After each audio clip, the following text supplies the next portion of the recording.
Order. Order, please. The Subcommittee on Supply will come to order. It is now 3:39 p.m. The subcommittee is meeting to consider estimates from the Department of Economics as outlined in Resolution E9. Finances, as outlined in Resolution E9. E9, resolved that a sum not exceeding $48,790,000 be granted to the Lieutenant Governor to defray expenses in respect of a Department of Finances and Treasury Board pursuant to the estimate. I will now invite the Minister of Finances to make opening comments up to an hour, and if they wish, to introduce their staff to the committee.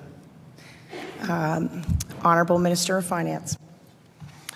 Thank you, Madam Chair, and I'd like to welcome my Deputy Minister, Kellyanne Dean, who's sitting here with me, and my Associate Deputy, Jeff Gatien, Associate Deputy Ulani Kamaranaika, and Louise Comeau, who is with us from the department as well. Louise, what's your title? Executive Director. Executive Director, Louise. Okay. Well, thank you, Madam Chair, for the opportunity to speak, and I'd like to thank all my colleagues, both on the government side of the House and the opposition, for coming here today, and I'm looking forward to questions on the Department of Finance, Treasury Board, and Labor Relations. And I want to start by, and I'll conclude as well, but a quick mention to, with a thank you to the Department for its expertise and professionalism and hard work that they've put into putting this budget together. On February 29th, I had the privilege of introducing the budget, tabling it in the legislature, building Nova Scotia faster, our government's third budget. Preparing a budget is a big undertaking, and it began many months before that day in February. While led by people at Finance and Treasury Board, the team that helps us bring it to fruition is spread far beyond our own Department of Finance and Treasury Board, and will continue long after the budget's release. The department is key to preserving the government's financial ability to deliver programs and services valued by Nova Scotians.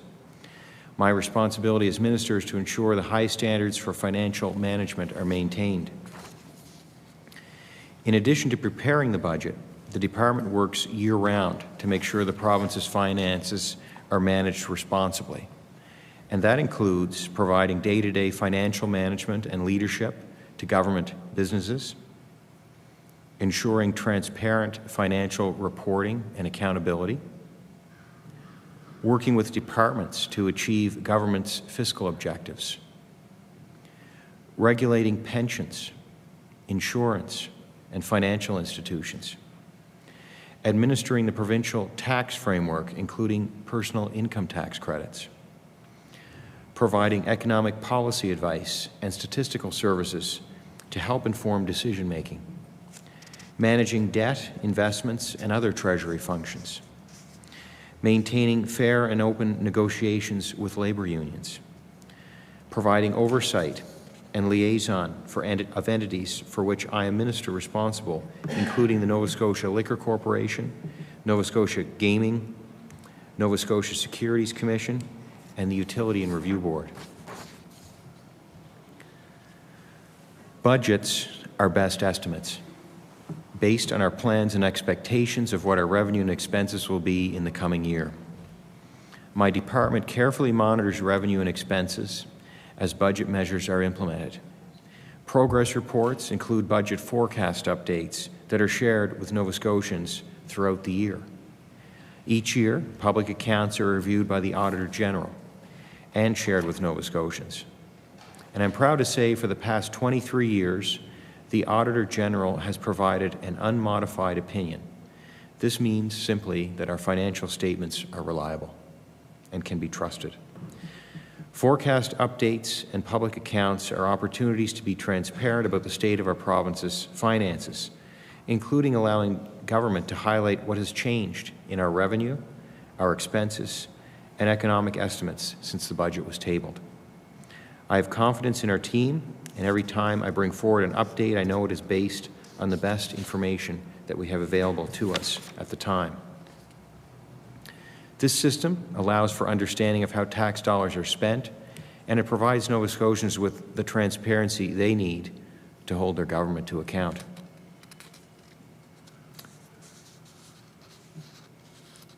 Revenue estimates. As there is about an 18-month lag before we get data on actual revenues, Nova Scotia, like all other jurisdictions in the country, relies on estimates of anticipated revenues. These estimates are modeled based on economic data, the latest tax data we have, and historical revisions, population growth, and workforce projections, the estimated impact of large-scale construction projects, and information from the federal government. Now, those are just a few of the things that our estimates are modeled on. The reasonableness of our assumptions is reviewed by the Auditor General, and the information is presented with upside and downside risks and uncertainties. Having come through one of the most volatile periods in our economic history in decades, Nova Scotia was not alone in grappling with our forecasts. Coming out of the pandemic, our province's growth has been remarkable, with more people living and working here than ever before. We saw revenue growth beyond what we projected on budget days in 2022 and 2023. It surprised those who agreed with our economic estimates, and that included Canada's largest financial institutions and leading academics in Atlantic Canada. Nova Scotians expect their government to be responsive to their needs and make decisions in their best interests. Higher than expected revenues gave us the opportunity to make and advance investments in our province in healthcare, housing, emergency response, and help people in need with the cost of living at a time when many have been finding it hard to make ends meet. We did this while ending the last 2 years with a budget surplus and preventing the net debt from rising by almost $500 million. Like governments before us, we rely on this team of professionals who monitor and manage the province's finances closely. What matters are results.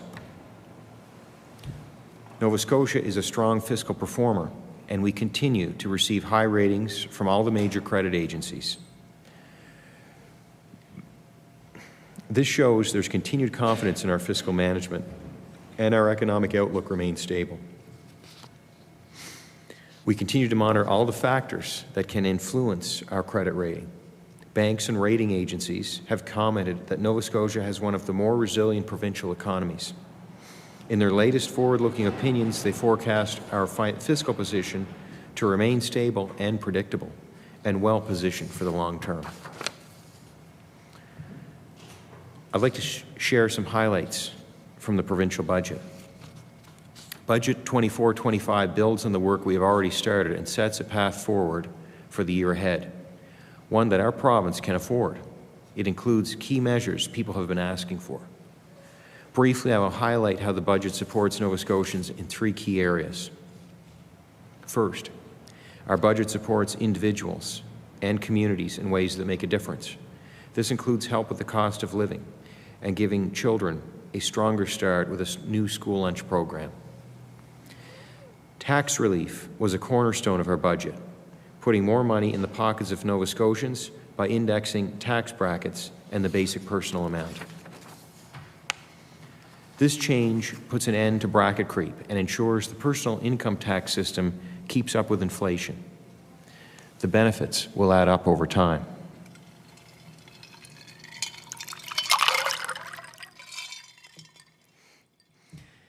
Second, this budget continues our work to transform healthcare with investments in people and infrastructure.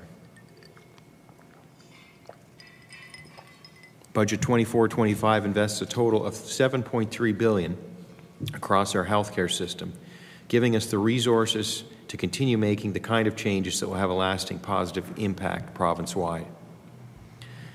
It includes brand new support for Nova Scotians with diabetes, more support for cancer care and mental health care, and investing in a modern healthcare system that can meet the demands of a growing population. We're addressing long-standing generational health issues and investing in wellness and well-being. Third, this budget builds a healthy, clean economy and positions our province for successful, sustainable growth. We continue to strengthen how we deliver economic development and invest in the workforce and infrastructure our growing province needs. We will move forward with solutions that work for Nova Scotians, addressing the problems within the healthcare system and embracing what is possible for the province's economy and future. Decisions were informed by what Nova Scotians told us what was important. Thank you to MLAs for sharing information about the annual budget consultation with your constituents and engaging them on important topics. I'd like to speak a bit about the capital plan. It is an important part of the provincial budget. The investments outlined in the most recent capital plan will make us ready to meet the needs of today and tomorrow.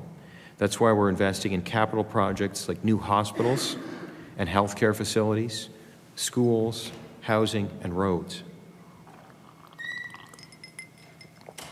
Our plans ensure key healthcare projects in Halifax and Cape Breton Regional Municipality move forward, and they will be there to serve Nova Scotians for generations to come. Our plan supports efforts to build more housing faster, including the first new funding for public housing construction in more than 20 years. With about $50 million this year, we will do that, along with new modular housing and upgrades to existing public housing units. There is continued investment in housing projects at NSCC campuses. We expect 2 student housing projects at the Akerley and Pictou campuses to open in September. I'm pleased to say we're seeing concrete results from our investments to date, including healthcare facilities that are opening to provide better access to care, new schools that are giving our children the best possible start, highways that make traveling safer, and improvements to the provincial park system that will mean better experiences for locals and visitors across the province. This capital plan continues to position Nova Scotia for the future. To achieve it, our government is also building a plan to train and attract more skilled workers. We're investing more than $100 million to recruit, retain, and train more people in the skilled trades and to modernize the apprenticeship system. We're attracting newcomers with the skills employers are looking for, and we established the More Opportunity for Skilled Trades, or MOST, tax refund program to help attract and keep young workers here. Personal income tax credits. Our government's first budget focused on solutions to our province's most pressing challenges.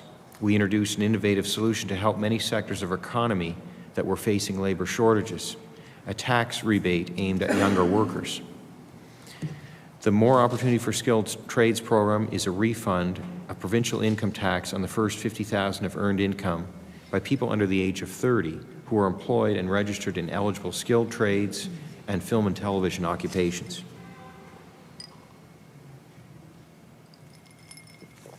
In its first year, MOST returned more than $8.4 million to about 2,200 skilled young people, with an average refund of $3,300. We saw the opportunity to extend this program to where it is needed most in healthcare. Nova Scotia needs more nurses, and we're doing everything we can to educate, train, hire, and retain the healthcare workforce our province needs.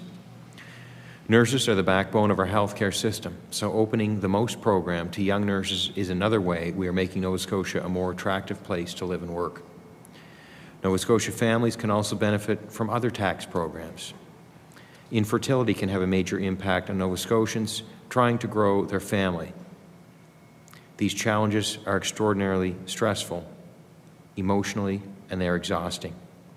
With the fertility and surrogacy rebate, they can get help covering the costs of trying to have a baby. Nova Scotia is the first province in Canada to provide this kind of support.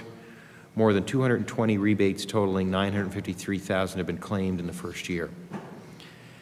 That's more than $9 million for these Nova Scotians.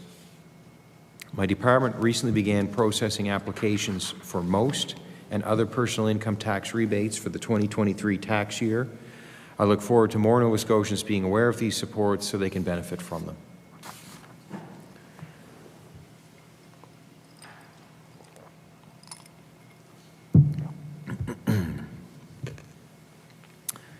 I would like to spend a few minutes talking about Nova Scotia's wine sector,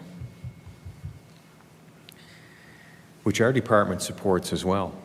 Recently, it's garnered a lot of tension and question period, estimates debate, and both the Premier and I have taken multiple questions from the media. In 2020, the Government of Nova Scotia agreed to phase out its emerging wine region policy, specifically to address the preferential markups. And that is what we're working toward. Given this necessary transition, the government is willing to provide support for both the farm wineries and commercial bottling operators. We heard concerns from the sector about what that support looks like.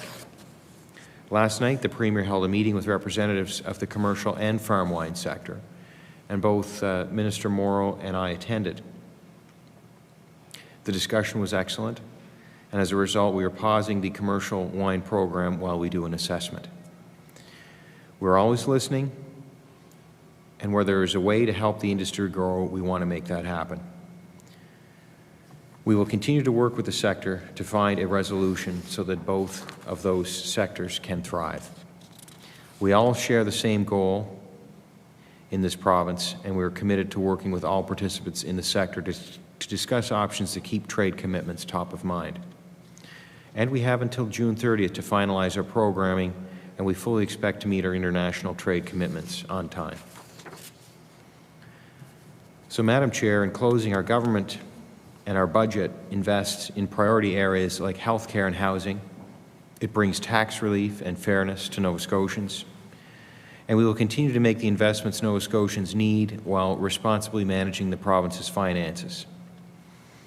I am honored and privileged to be the Minister of Finance and Treasury Board, and I will continue working to build our province so that all Nova Scotians can live in vibrant, healthy communities and have the best chance to achieve their full potential. I look forward to continuing this work alongside the dedicated and hardworking professionals in the Department of Finance and Treasury Board and in Labour Relations. And with that, I'd be happy to take your questions. According to the practice that has developed in this legislature, the opposition caucuses takes turns asking questions for approximately 1 hour each. During a caucus's turns, the members within a caucus may take turns examining the minister on estimate resolution. Only the minister may answer questions. Caucuses are also expected to share time fairly with the independent member. To begin the examination, I now recognize the official opposition. Minister, thank you for your relatively brief comments as well to give us more time to ask questions. I do want to recognize the incredible public servants that we have in the room as well, deputy executive directors and staff. Thank you for your service to the province and to governments of all political stripes. You folks are certainly the continuity in government, and I know that you provide great service to the public, and thank you for your commitment to doing that. Minister, I want to start with some questions related to the decision around the commercial bottling subsidy program. When it comes to the consultation of the farm wine sector, which certainly according to them would have been drastically impacted by the move to augment and give a large equal subsidy to the bottling wine sector, they certainly have indicated that there wasn't consultation leading up by the Department of Finance or Agriculture or the Premier's office. In fact, I think they were first notified January 4th of the change when the decision was, I believe, announced on January 8th. However, we do know from a Freedom of Information request that the Premier had been having meetings, at least dating back to 2022, with the bottling side of the sector. So that does indicate that the Premier's office was involved with this decision. So my first question to you, Minister, is did the Premier's office direct the Department of Finance to initiate this change? I recognize the Honourable Minister of Finance. Madam Chair, I would say the Premier is involved with just about every decision of the government because he's the Premier. Certainly, I don't think my ministry is any different. Anytime there's a major initiative being worked on, we want the Premier to be aware of it. We all have opinions. Every single member of the legislature has opinions, and I'm sure the Premier's no different. But he carries the added responsibility and weight of being the Premier. He is the face of the government. So there's no question that the Premier has been made aware of the policy and the need to, it was one of the significant issues. The NSLC is one of the responsibilities under my portfolio, and it would have been one of the more significant issues when we came to government that was outstanding and needed to be addressed. And there was a 4-year period provided to the province to correct the trade policy that was in place that was not compliant, and that 4-year period is ending at the end of June. So it was something that I know myself, did I consult? I know my staff have been in already, before I even landed in my chair at the Ministry of Finance, had been working with the wine industry on coming up with a solution to the trade challenge. And I had been getting updates, and there had been meetings. I know the Minister of Agriculture was even more directly involved than myself with the industry. So no question, everybody's been involved in this. And there's a concern and a desire to ensure that come the end of June, the policy that's in place will be trade compliant, and it will be something that people in the industry and all sectors of the industry will feel good about. I recognize the honourable member for Yarmouth. Thank you very much, Madam Chair. Thank you, Minister. There's, I think, a distinction that we have to make here in terms of the Premier being aware of a decision or a Premier directing the decision. So the answer that I'm trying to find here is, was this adjustment moved forward with as a result of advice that came from trade staff and the finance department to the Premier's office, or was this a directive that came from the Premier's office to the Department of Finance?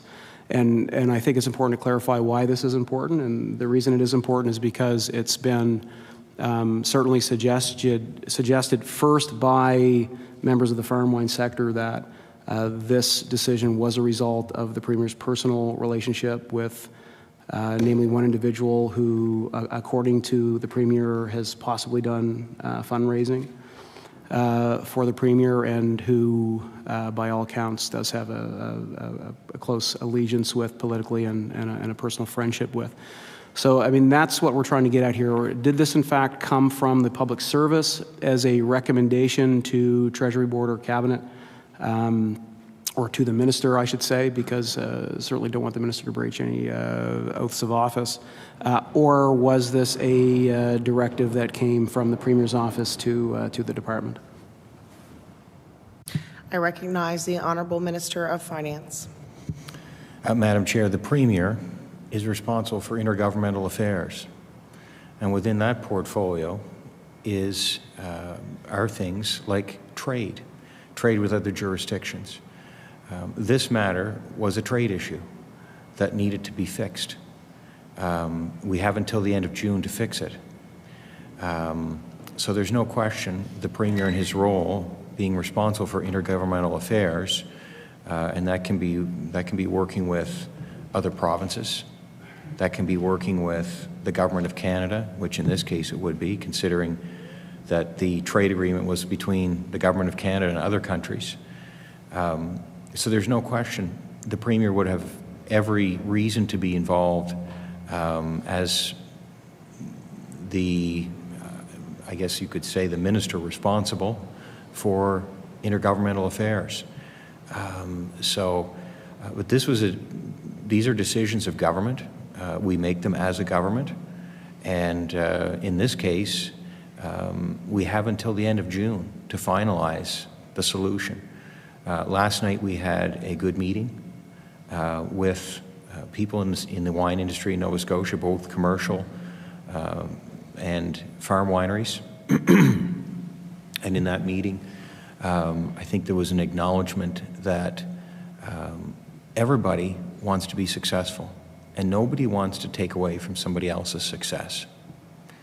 I think that's a great starting point, and I hope that while we've been working on this for years, and the last government was working on this because it landed in their lap as a trade dispute while they were in office.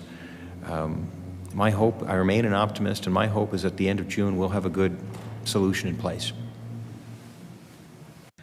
I recognize the honourable member for Yarmouth. Thank you very much, Madam Chair. I appreciate the minister's forthrightness on that. So it does seem that if I'm to read between the lines of the minister's comments, that this was directed by the Premier's office, perhaps in the capacity of intergovernmental affairs. If I'm alleging the wrong thing, certainly the minister can clarify that. And I know the minister appreciates why there is a difference here. Certainly, this would impact the NSLC as well. Could the minister please tell us if this recommendation if it came from the NSLC staff or board to the minister to make this adjustment, or if the NSLC was directed to make this adjustment? I recognize the honourable Minister of Finance. There's no need to read between the lines. The Premier is responsible for intergovernmental affairs. The decisions that we make are made as a government. So we're looking at all of the possibilities. As of last night, there was agreement that we would pause this practice for commercial wineries in the province. And we have until the end of June to come up with a finalized approach that we hope that all sectors of the wine industry in the province will be pleased with. We get information, of course, from the NSLC. That's where this product is retailed. That's, in fact, why this became a trade issue in the first place, was because the NSLC is a large retailer. So all to say, and what was in place was a margin, a preferential margin for Nova Scotia product at the NSLC. So of course they've been involved. So Madam Chair, no need to read between the lines. This was a government decision, and the most recent decision is that we have paused the commercial wine program, and we have until the end of June to come up with a solution for both farm wineries and commercial wineries that is trade compliant, and it is something that they feel good about. I recognize the honourable member for Yarmouth. Thank you very much, Madam Chair. Certainly the NSLC would be involved with this, undoubtedly. The question specifically is if it was the NSLC that made this recommendation, if they supported this recommendation, or did the directive go to the NSLC from the Ministry of Finance? I recognize the honourable Minister of Finance. So, Madam Chair, I would tell the member we get recommendations on just about everything, and this is no different. And that's part of consulting with groups, in this case in the wine sector.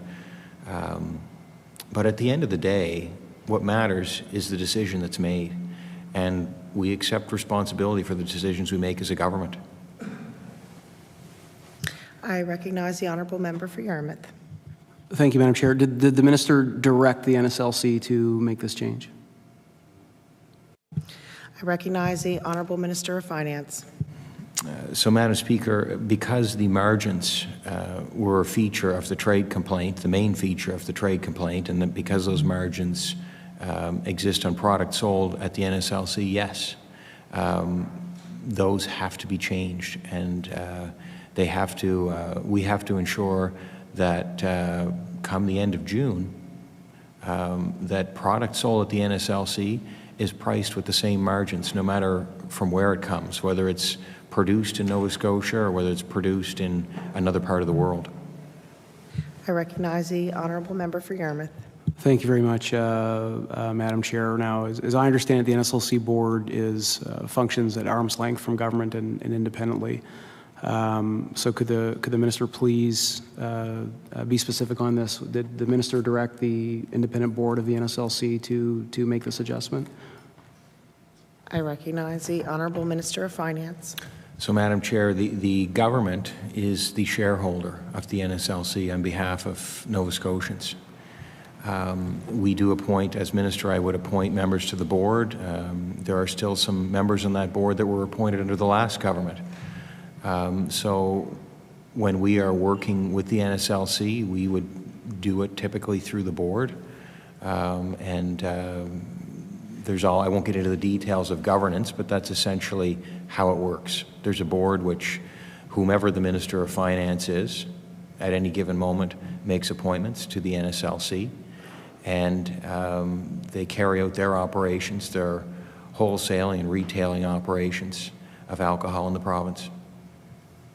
I recognize the honourable member for Yarmouth. Thank you. Did the NSLC staff support this directive? I recognize the honourable Minister of Finance. Given the government is the shareholder of the NSLC, at the end of the day, the government is responsible for policy decisions for how product is sold at the NSLC. And in this case, in the case of a trade dispute of product sold through the NSLC, which is government Crown Corporation, government is responsible for that. The buck stops with the government. In much the same way that the members' government in 2015 started a program for commercial wineries operating in Nova Scotia to give them a preference, to give them, in effect, a lower margin than what was placed on product coming from other parts of the world and being sold through the Nova Scotia Liquor Corporation.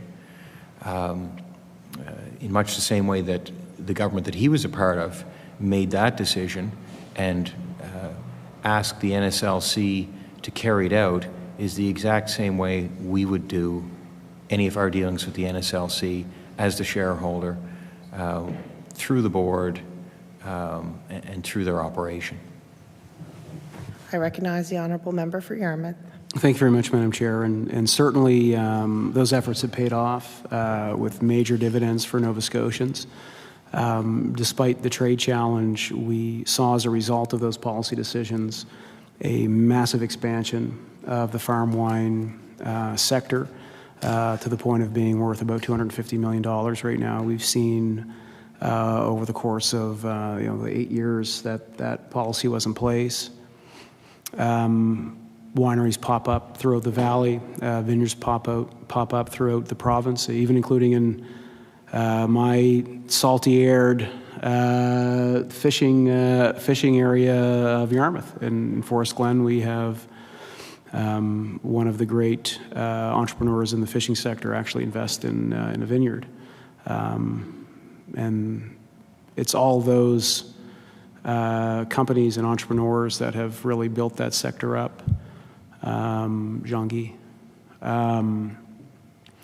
over the years that have had the real economic impact on the lives of people, 1,100 people employed.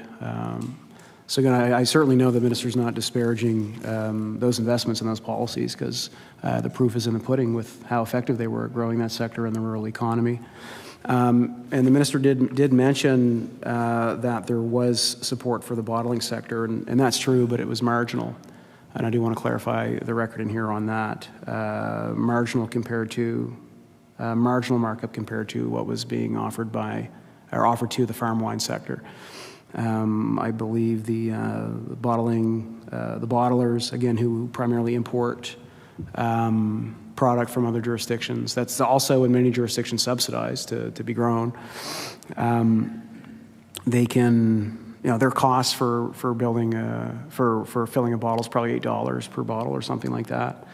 So there was a 143% markup to bring them to the competitive price of probably around $20 for sake of example. If you compare the 43% markup to the locally produced farm wine sector, who have a much higher cost to produce their product, it was a 43% markup. So for the minister to suggest that there was that these are apples and apples compared to what the government was trying to do, certainly I know he can look at those numbers and realize those are apples to oranges. And the reason for that is because the problem this has created, obviously, for the sector is the cost advantage that bottlers have. It's cheaper to import juice produced elsewhere that's oftentimes subsidized by other provincial jurisdictions, or built on cheap labor like in South America. So it's obviously a lot cheaper to bring that in here. You can run a bottling factory with a very small amount of people, put labels on the bottles, fill it up with products, again, produced elsewhere. Much cheaper business model. So folks that do that have a very obvious competitive advantage from a cost perspective, because it's cheaper to produce that. The reason and rationale behind supporting the farm wine sector is because there isn't that cost advantage. It costs probably twice as much to grow the grapes, produce the wine, and bottle it from the farm wine standpoint. So I mean that's why the change that the government presented to provide equal support to both of those entities doesn't make any economic sense.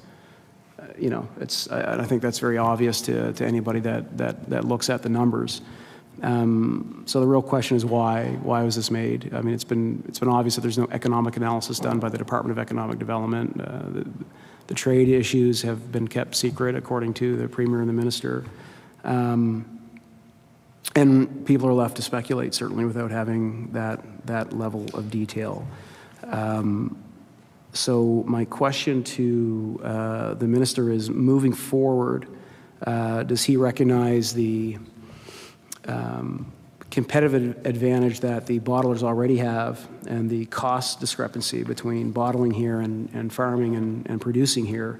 And will he ensure that any changes made to subsidizing or investing in this sector take into consideration that cost advantage that bottlers already have in this equation, so that they can't outcompete locally grown farmed wine?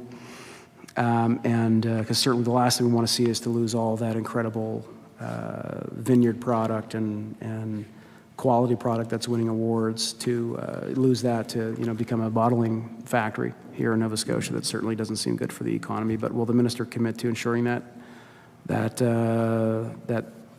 is factored into whatever decision is made to provide investment to the sector?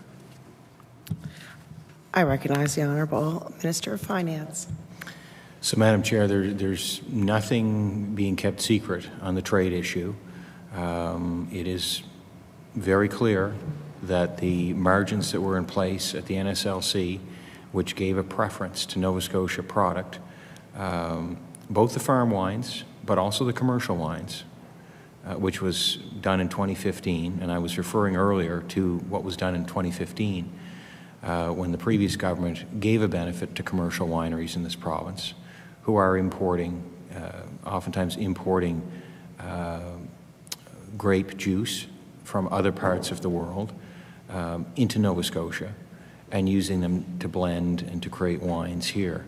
The previous government started to give them a subsidy to do that here.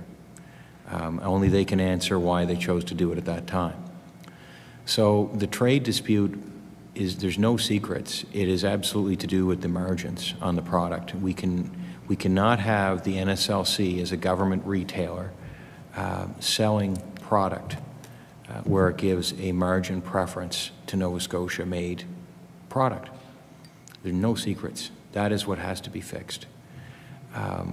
The policy we're working on, we have until June, and we've paused the commercial portion We had a discussion last night. And the Premier, as he stated today, he said that that would be paused so that further discussion could happen. And I want to acknowledge the farm wineries in the province have a concern with commercial winery operations. And they feel that if commercial wineries become stronger, it could come at their expense. So I want to acknowledge that that is how they feel. There are other schools of thought that would suggest that those commercial winery operations are competing with other players. For instance, other bottlers of wine in Quebec, which would be bringing in grape juice from other parts of the world, blending it, bottling it in Quebec, in the province of Quebec, and putting it on the shelves of the NSLC, selling it to the NSLC. And customers in Nova Scotia are obviously buying that wine, otherwise it wouldn't be on the shelves here.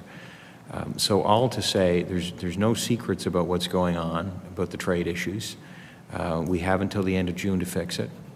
And I would never want to do anything that harms farm wineries in the province.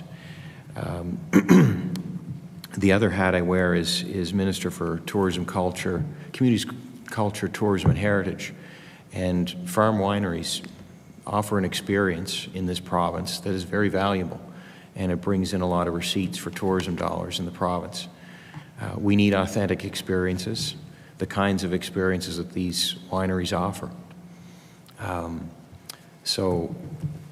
I also want to recognize that those farm wineries that are growing grapes here, the agricultural component is significant. They're making the product from scratch. It's an authentic Nova Scotia product. It costs a lot of money. One only has to look out their window, especially this time of year, to see that we live in a climate that is much more harsh than in places closer to the equator, where it's hot most of the time. And in certain places of the world where maybe weather is more consistent, you don't have freeze-thaw cycles. We saw the polar vortex funding, which was to address the cold snap we had that damaged so much of the grape crops in the province. So it costs more to run a farm winery. They have a different cost structure completely than commercial wineries. That is obvious. What we have been trying to do is ensure that both farm wineries and commercial wine operations have an ability to compete against their competitors. Because at the end of the day, we want, and we don't want one to hurt the other. That's probably the most important thing I can say. We don't want one to hurt the other. But they are competing against wines from all over the world, whether they're bottled in Quebec or whether they're bottled in France. They're competing against more than just themselves. We want to see both of those sectors in Nova Scotia thrive because both of them employ people. Both of them have business models that are very different, but both bring value to the economy in the province, and we want them both to thrive. I recognize the honourable member for Yarmouth. Thank you very much, Madam Chair. The Minister did ask, why the emerging wines funding was made available under the previous government, and I mean the reason is very clear: to help grow the sector. And so there were components to that. The primary beneficiary of public dollars that would have been utilized or for the markup would have been the farm wine sectors. And if you compare the markup from the bottlers to the markup from the farm wine sectors, they're very different. Very different, 43% to 143%. So the commercially bottled products, which cost probably around $8 a piece to produce, Madam Chair, they were marked up 143% to, let's say $20, $21. The farm wine produced wine was, I believe, marked up 43%. So that would, take a $15 bottle of wine cost to produce it and bring it up to, $21 to $23. So there was fairness in the competitive price point for both. what would happen, and again, the difference with how this government planned to approach this was to provide the same amount of support to both entities, which creates a really lopsided competitive advantage to the bottlers, because again, it's cheaper to produce, and again, the economic impact of the province is demonstrably less than with the farm wine sector. So I just wanted to answer that question that the minister asked me, because the rationale was very clear on why to do that. We had an emerging wine sector, we wanted it to grow and succeed, and it did, and it worked. And those dollars were invested wisely and fairly, and neither one nor the other was given a price point advantage as a result of that on the shelf.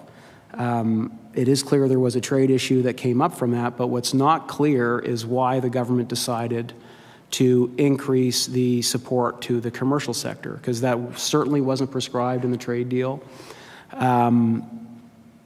Every other jurisdiction that was implicated with the trade complaint from Australia, I believe it's Ontario, BC, and the federal government, none of them moved to do this sort of thing. Australia doesn't subsidize the importation of foreign grapes, I don't believe.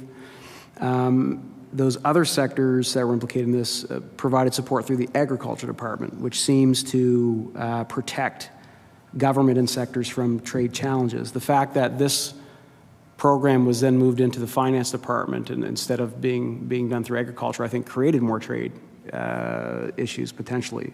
But my question to the minister is, although the program has been paused, we don't know how it's going to proceed, but we also know, based on the answers that the Premier and the Finance Minister gave the House and to the media, that there's been money that has been doled out already, and we don't know what the impact of that is going to be. So can the minister please confirm that investments have been made? And I know he's not going to want to tell us specifically how much money each of the commercial bottlers received specifically to their companies, but could he give us a ballpark figure overall how much money has been given to the commercial bottling sector as a result of the changes made on January 8th? I recognize the Honourable Minister of Finance. Thank you, Madam Chair. The commercial wineries was actually part of the trade challenge, because the trade challenge made the complaint that there was a preferential markup at the NSLC. In other words, it essentially made product coming from Nova Scotia onto the shelf at the NSLC, it made it you could price it higher. The producer in Nova Scotia could price it higher because there was a smaller margin going on it, and it would land on the shelf at the NSLC at maybe the same or even a lower price than a bottle, say, from Australia. So it wasn't just farm wineries that had that margin advantage. It was also commercial wineries. So it was part of the trade challenge. I would also say, Madam Chair, that the member's government, when it was in office, must have seen some value in commercial wineries in the province, because it was they who started the practice in 2015 of giving not only farm wineries an advantage, but commercial wineries an advantage with a markup that allowed their product to hit the shelf at maybe the same or lower price than a competing brand, say, from Australia or Quebec. It was bottled in Quebec,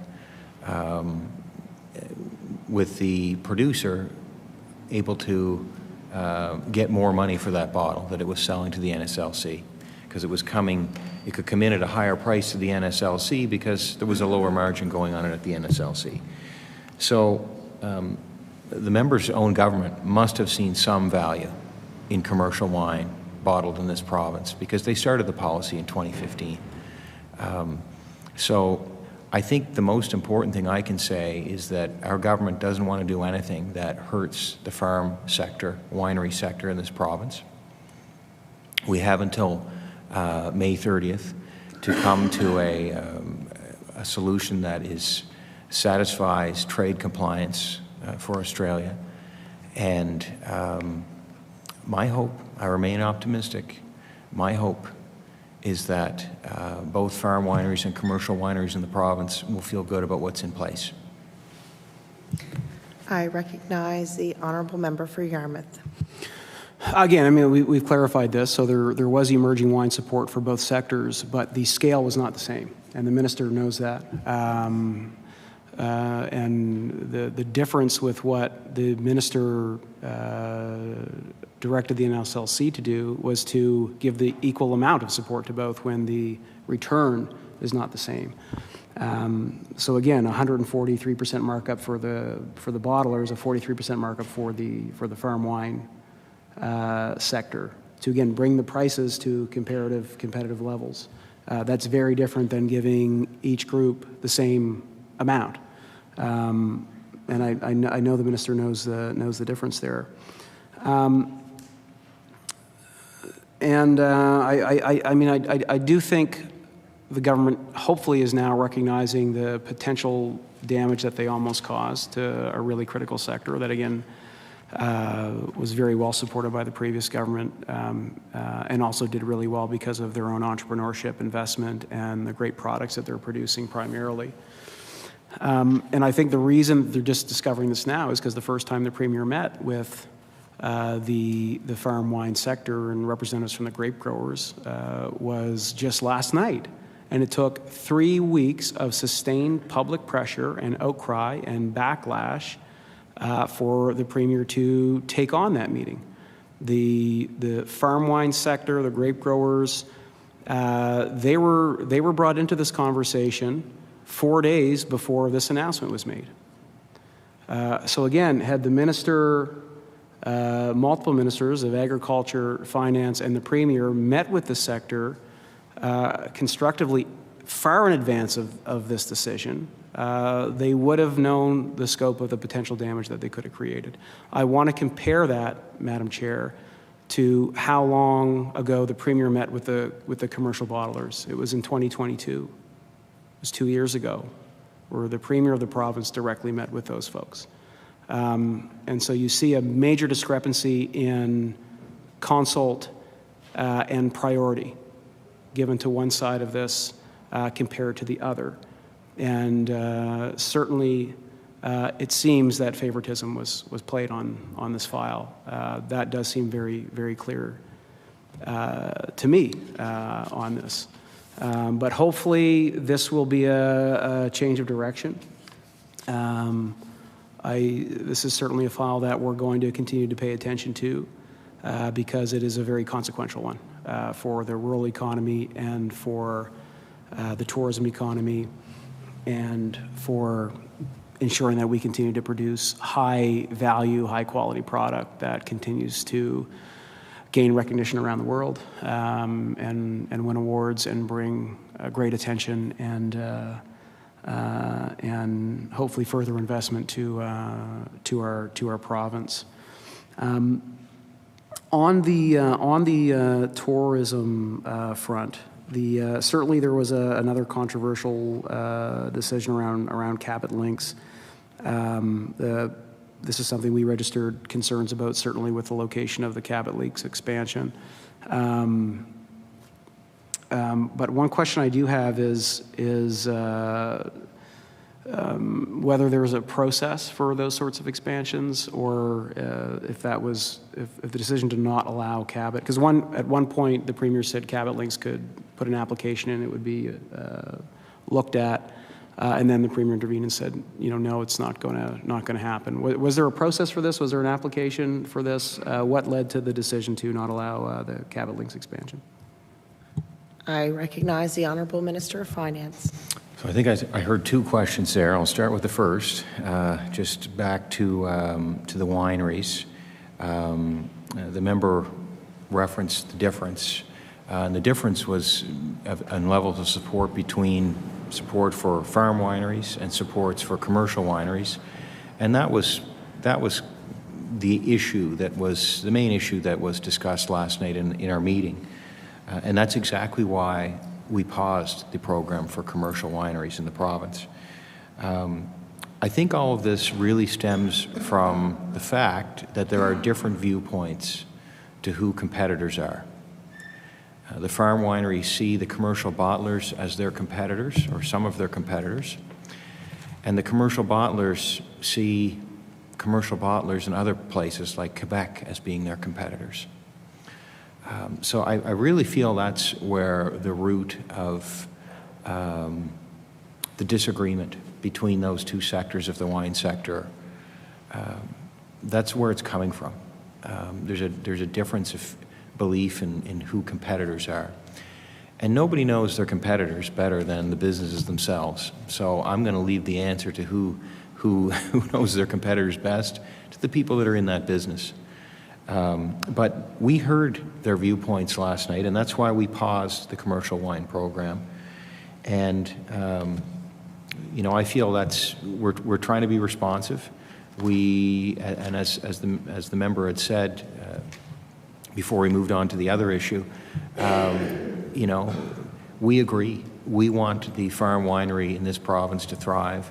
We don't want a decision to help one group in the province to hurt another group.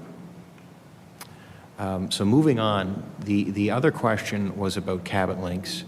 And Madam Chair, that question is not related to my portfolio in finance and labor relations. But I will, you know, I'll simply answer, because it's not really my place to answer those questions today for that. But I will tell the member that that process that he's speaking about would have nothing to do with tourism anyway. I will offer him that. I turn it back to you, Madam Chair. I recognize the honourable member for Yarmouth.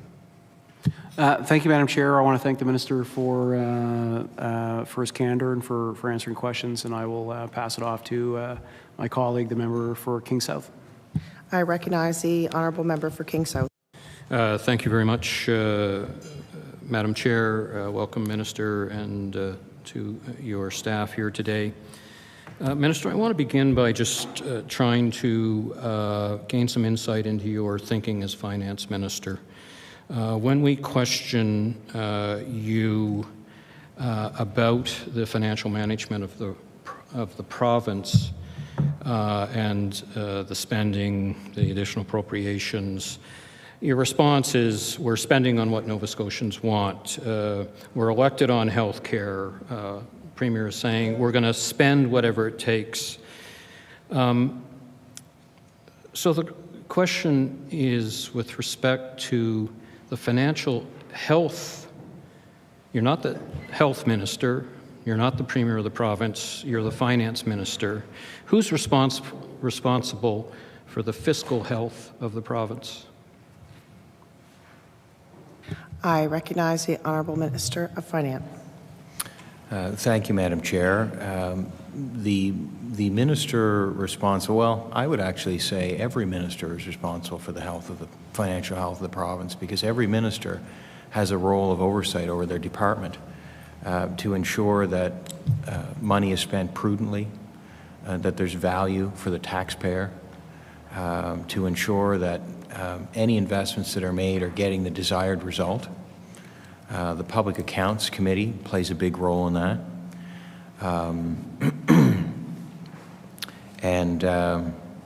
You know, I recall that the former government actually changed the rules of the Public Accounts Committee, changed the rules of the legislature, not in the legislature, but at the committee level by using their majority on that committee, to actually eliminate some of the ways that the Public Accounts Committee could function, to hold government to account for how they spend money. Specifically, looking at any other matter that might concern the committee. The government, which that member was a part of, limited discussion with their majority in the committee only to Auditor General reports that could be 2 years old. They certainly weren't necessarily current issues of the day of concern to citizens, which would have, you know, could have been very damaging to the government. So I can see why they did it. They wanted to protect their government, but it removed an ability of the opposition to use its role, which the member is now part of in the opposition, to hold the government to account and to question the responsibility taken for financial management and health of government's operations. So what I would say, Madam Chair, is that one of the things that I think we did as a government that was very important is we actually restored the opposition's ability to talk about things other than Auditor General reports on the Public Accounts Committee. And, you know, I think that's a sign that our government welcomes accountability in all its forms on that committee, unlike the previous government. I think it says that even though we have the power, as the last government had, and could change the rules of the legislature, no less, not in the legislature, but at the committee level, we're not going to use our power to do that. We're going to respect democracy. We're going to respect the institutions of this legislature, one of which is the Public Accounts Committee, to ensure that the members, we're going to respect the opposition members because Nova Scotians elected them too. We're not the only people elected. It's not just the government show here. The opposition matters too. And as a principle, I would, you know, having the privilege, I served in opposition for 12 years, having the privilege to serve in a government, I'm quite willing to respect the opposition because I know what it's like. I sat there long enough myself, and I believe the role is important. And I would say, to answer the member's question, all ministers are responsible for the financial health of the government, but I would say, as Minister of Finance and Treasury Board, ultimately, if you were to point to one minister, it would be myself who is responsible. And if we want to talk about the financial health of government, there's a few things that come to my mind. One is, how do the bond rating agencies view us? Because they care. They care if they see a government taking on too much debt, and if they don't believe it's sustainable, they don't think it's financially healthy. But we've received a lot of reviews that were very positive. Moody's Investor Services on March 1st this year, and I'll quote, as the deficits are relatively small, and in fact, I will point this out, we've actually, in the end, delivered budget surpluses every year since we've been in office.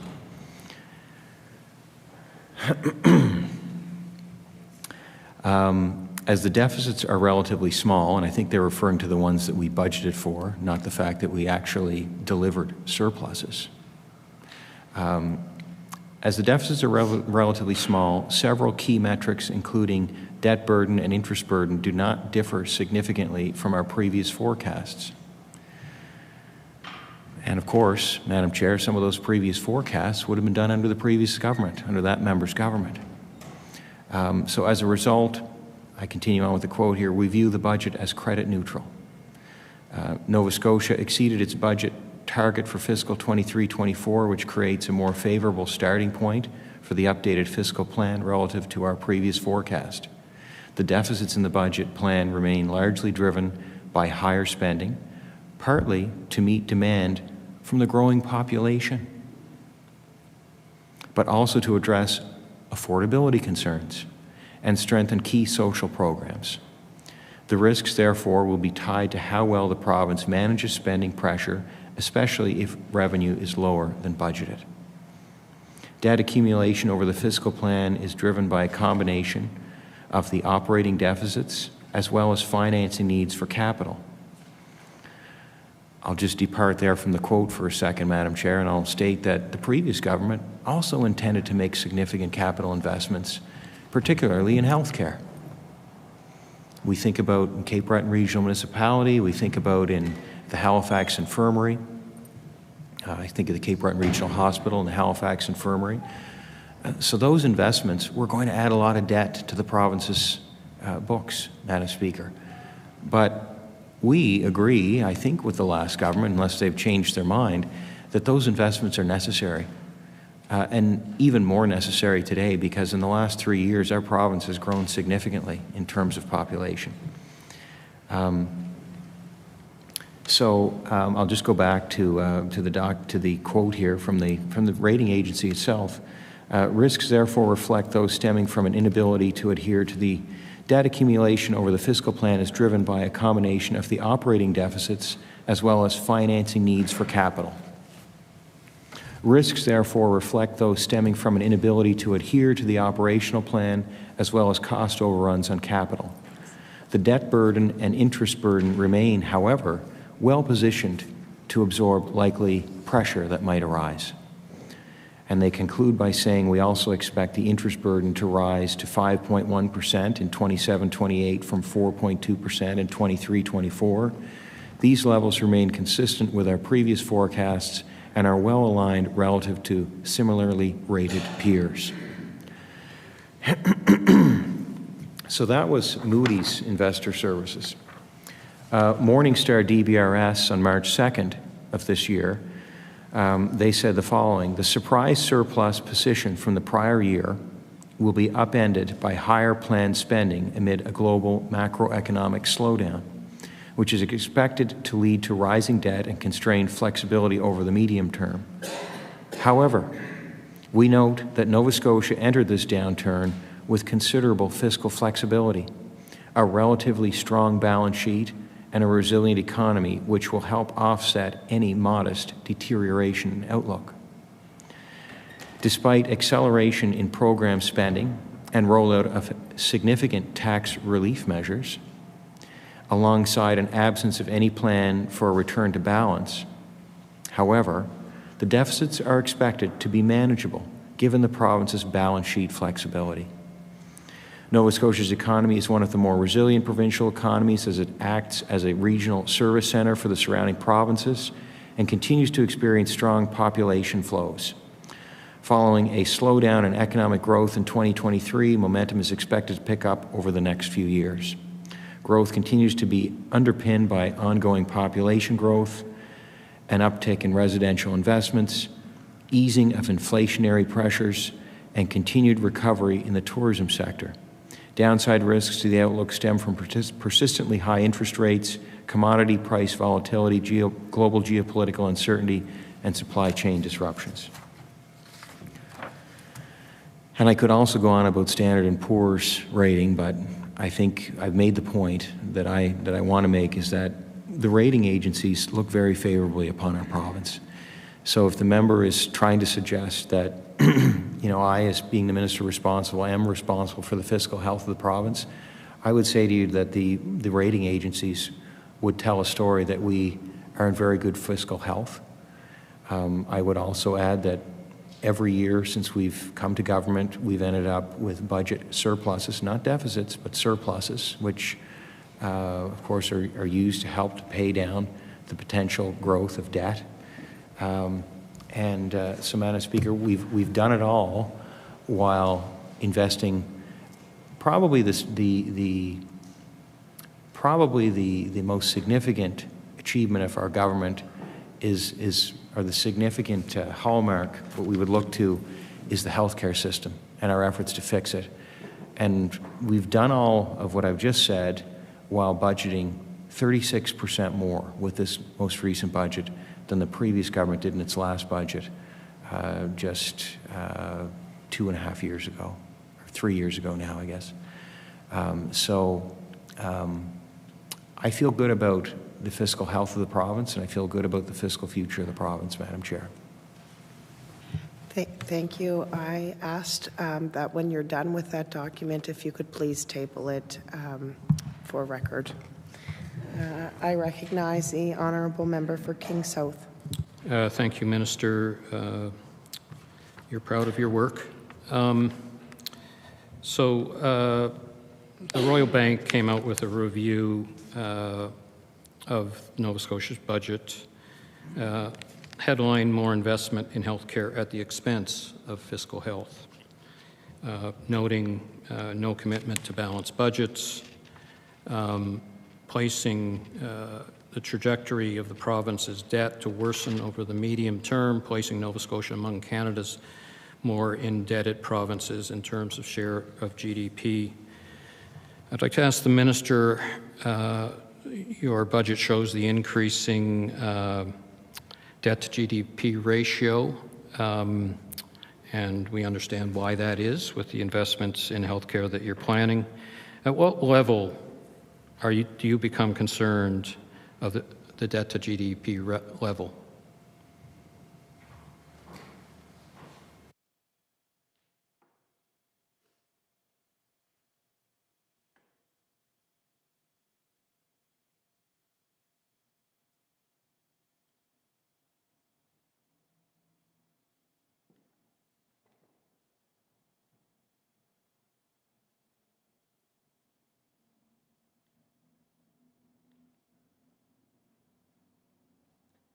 I recognize the Honourable Minister for Finance with a short note that there are 7.5 minutes remaining in the Liberals' time. Okay. Thank you, Madam Chair. My personal preference is to see that ratio as low as it can be. But I do know that you have to invest. There's times when you have to invest. And ideally, you invest, before you need to, so you're prepared. And I don't say this as a criticism of the previous government, because I don't think people could see at the time the population growth that was coming our way, coming out of the pandemic. But the previous government, so I don't say this as a criticism, but the fact is our province is growing. We need to invest. We need to replace. There's schools that are bursting at the seams here in HRM. There's hospitals, there's nursing homes that really should have existed before now. We have an ambitious plan to build about 2,500 beds. I think of the last government, what became the face of that issue was bed sores on the front page of the newspaper, where you had people, residents in nursing homes, that the system was so under capacity that not only were people in hospital beds at 4 times the cost waiting to get into nursing home beds, but the nursing homes were under such stress that the staff didn't have time, and you can imagine how that rested on their conscience, to come into rooms to turn residents so they wouldn't get bed sores. So, yeah, I suppose some could say you're spending too much money, you're being fiscally imprudent here. But think, Madam Chair, about what we're trying to do. We're trying to give people dignity.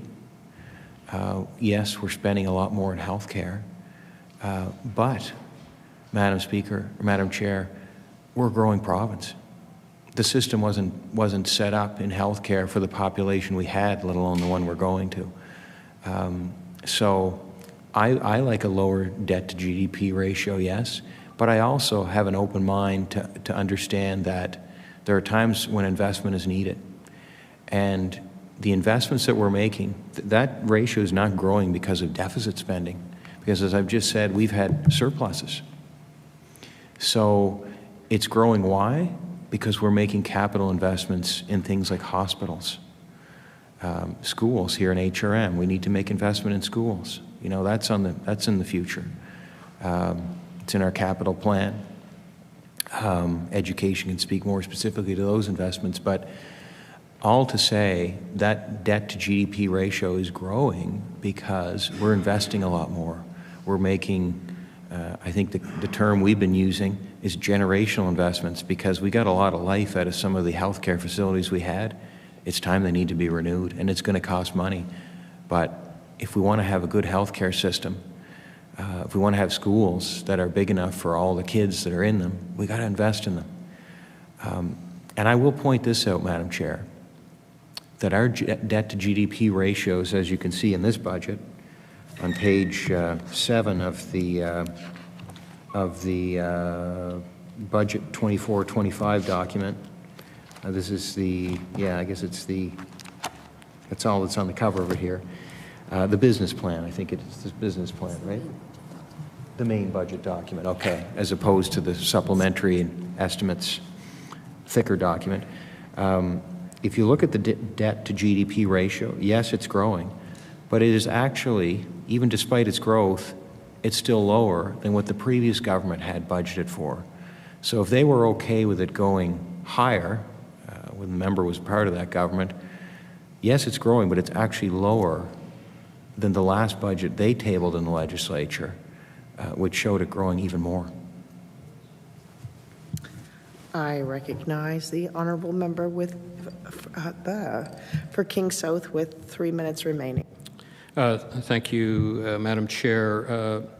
So what we've learned so far through this budget and the little discussion we're having here is there is no commitment by this government to balance the budget, and there is no level of debt to GDP ratio that the minister is concerned about.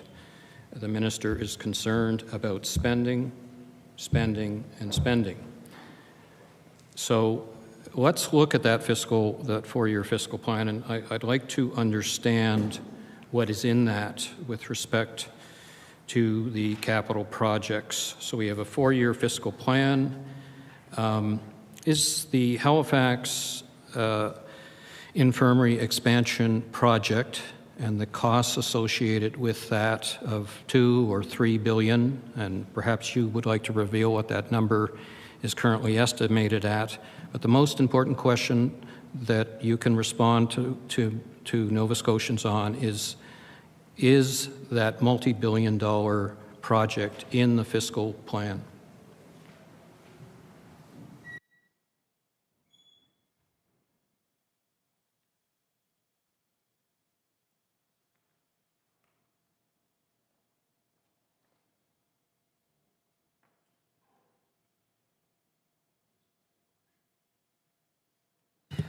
I recognize the Honourable Minister of Finance. Madam Chair, I think we missed it at the start of the member's comment there. Which item is he referring to? I recognize the Honourable Member for King South.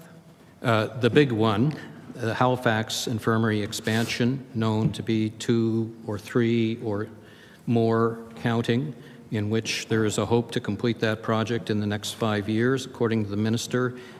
Are those numbers baked into the four-year fiscal plan that you have presented in this budget?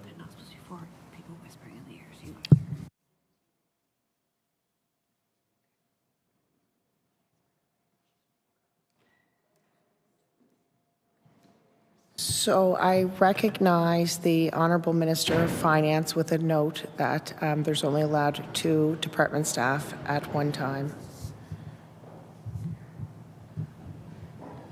So you can switch out if you'd like. Yeah. I recognize the Honourable Minister of Finance. Thank you, Madam Chair. I'm just trying to get you an accurate answer, but we'll make sure we follow those rules. So the short answer, because there's not a lot of time here, is that there are some design components in the budget.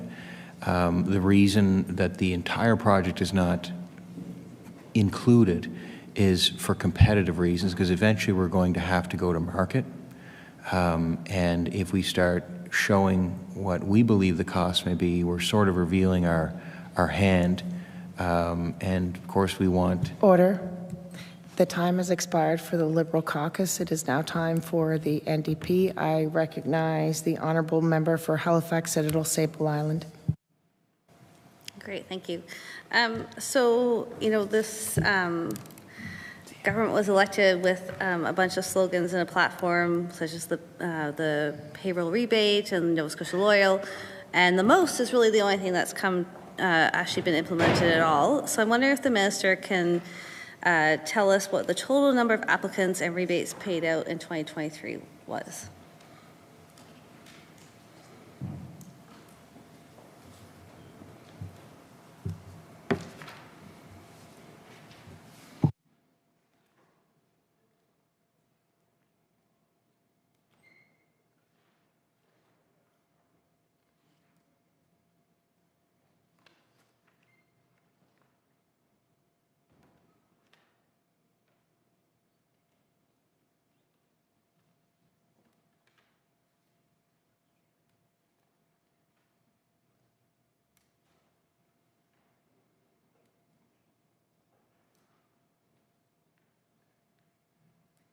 I recognize the Honourable Minister for Finance. Thank you, Madam Chair. I believe the member asked for most for last year, the 2022 tax year. I recognize the honourable member for Halifax Citadel Sable Island. 2023. I recognize the honourable minister for finance. Thank you, Madam Chair. So far we've received 74 applications. The total tax refund for current applications is close to $260,000. But to date, because none of them have been approved yet, we don't have any approved yet. And of course, we're dependent on when those applications are submitted. But I think we have, as time goes on, I think we have the process to approve applications is getting more and more efficient. But of course, we have to make sure, these are Nova Scotians' tax dollars. We want to make sure that if we're handing out a rebate, that it is, a rebate that is legitimate and is, we wouldn't want to be handing them out so freely that there could be people applying that aren't eligible, for instance. I recognize the honourable member for Halifax Citadel Sable Island. How many applications are you expecting for 2023? I recognize the honourable minister of finance.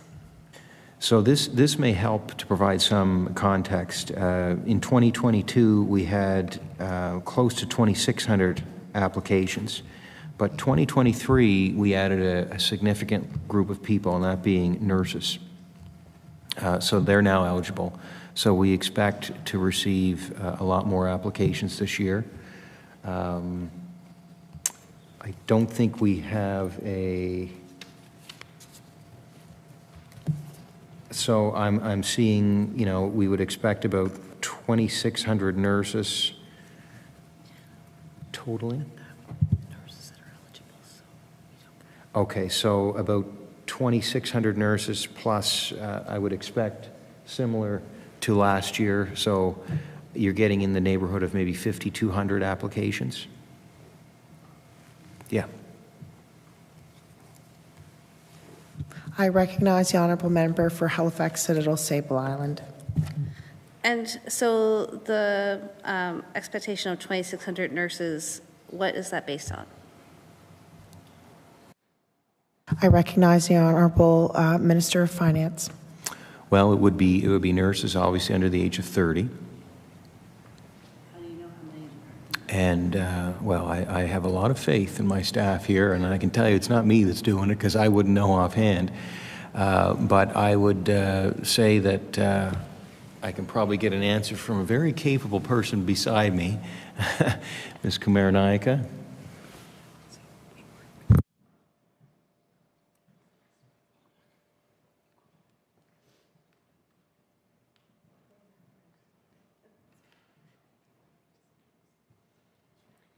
I recognize the honourable minister of finance. So, Madam Chair, in answer to the member's question, the College of Nurses provides us with information to help us understand the numbers that we could be seeing applications from. I recognize the honourable member for Halifax Citadel Sable Island. So one of the things that we've expressed concern about in the House is the age cutoff of 30 being too low. So for instance, the mean age amongst apprentices in Nova Scotia in 22-23 was 32.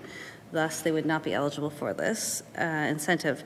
So have there been any further discussions about raising the age cutoff? I recognize the honourable minister for finance.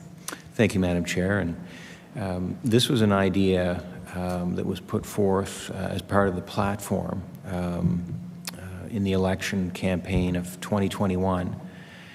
And there was a real interest to try to do something to ensure that we retain young people in the province and attract young people to the province. And that's why there was an age in the policy of under 30. And that was one of the primary goals of the program. There's no question. I would love to have this tax rebate. Everybody would love to have this tax rebate. There's a number of goals here. One is to focus on skills that are needed in the province, but another big component of it is age and the desire to try to encourage young people to put roots down in the province. Somebody who is, under the age of 30 may, if they put roots down here, if this is an incentive to keep them in our province, they might start to, to buy a property or a home. They might get married. They might have children here. They might do all the things that make them more rooted in this province. And we need that because we need people in the province. We have a labor shortage right now. So this was an idea of the Premier's that's been put in place. I know the average refund has been upwards of $3,500, so it's very meaningful to those who are receiving it. We expect this year, I think, to be in the neighborhood of $27 million of support given to people under the age of 30 who are in these qualifying sectors that make application. And we're going to monitor this program and determine if, if there's changes needed in the future, we would consider that. But based on what it was put forward as, it was put forward for people under the age of 30. And it was a tool used to encourage people within that age group to lay down roots in the province, to stay here, to come here, to stay here. And because they're the people that are going to need, that we're going to need to help us with the labor shortages we have and to grow the province. I recognize the honourable member for Halifax Citadel Sable Island. I mean, I can reassure the minister that I support the aims of what the policy might achieve. But what I am worried about is that the policy and that age cutoff specifically is not actually connected to evidence, and that there's actually a greater pool of people that one could attract if you actually looked at the ages of certain apprentices. Of the 2,600 applicants that were approved in 2022, I'm wondering if you can tell us the gender. I wonder if the minister can tell us the gender breakdown of those applications, their occupation, and their location within the province.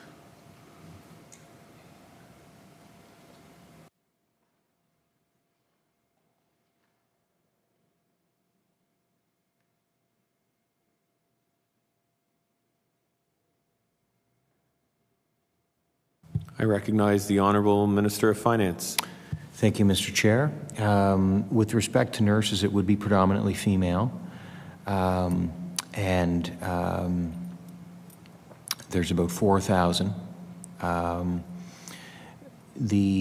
Where they're located and what their gender is around the province, we could get information from the apprenticeship agency on that. I don't have it here today. But I mean, that's the kind of information that over time, it's a brand new, last year was the first year. People could apply for the rebate. So as time goes on, the information will get better and better. So that's as close, that's the most detailed answer I can give you here today. But I guess, we're looking beyond where they are in the province and beyond gender. We're looking at people, young people, who we want in the province,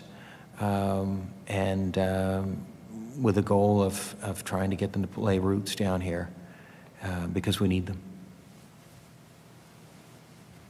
I recognize the honourable member from Halifax Citadel Sable Island. It's also a shared goal that someday we can look beyond gender, absolutely. But I don't think that day is here. So I think when we look at the representation of women and gender diverse folks in the trades, for which so I asked you about 2022, which you have 2,600 data points that could easily provide some analysis of gender and location and occupation. That would give some pretty interesting information, I would think, as to what's working about the program and what could be improved. The YWCA of Halifax just released a report that I can table later, but really looking at the experiences of women and gender diverse folks in the trades, and it's not an equal playing field. That's why we have all these amazing programs to try and address that. It's also, also traditionally trades have not been, we haven't seen African Nova Scotians or Indigenous folks as well represented amongst the trades as we should, and we have lots of programs, but those programs really should, how can most intersect with those? And I think the other challenge when looking at issues of gender is also, one that we have made the point of in the House before, but just that people's life trajectory. So if women end up starting families under 30, taking a break, they don't complete their apprenticeship, then they're not eligible for most. So I actually think you can't say you're looking beyond gender to youth. You actually need to look at who is benefiting from these programs. And right now, if that information is available, I would request that it be tabled in the House. So how about another question? So are there plans to expand most to include other in-demand health professionals? I recognize the Honourable Minister of Finance. Thank you, Mr. Chair. I think we're, what I would say, at an average rebate of almost $3,500, I think when the word starts getting out about that, that's something that no matter who you are, no matter what gender, no matter where you live in the province, that's a meaningful rebate on your income taxes, something that everybody would love to have. There's no question, historically, and you think of the skilled trades, definitely, more men in the skilled trades, no question. But we can't change history. At the end of the day, people have to choose trades. All kinds of factors are going to go into that. The most is only maybe one small element in, motivating somebody to choose a career in the trades. They're well-paying jobs nowadays. A lot of people I went to school with have done very well for themselves in trades, and we all know people. I think people other than men are seeing the benefit. I have a niece. She went to NSCC carpentry. We were wondering, she's a creative person into music. We kind of thought, we're kind of surprised she's interested in carpentry. Turns out she was pretty good at it. I'm glad she saw herself in that. That's ultimately what people need to see something for themselves. My sincere hope is that if most can play a role in encouraging people, no matter what their background, to consider getting into a skilled trade or other occupation where there's demand for it so they can have a good career, make a good living.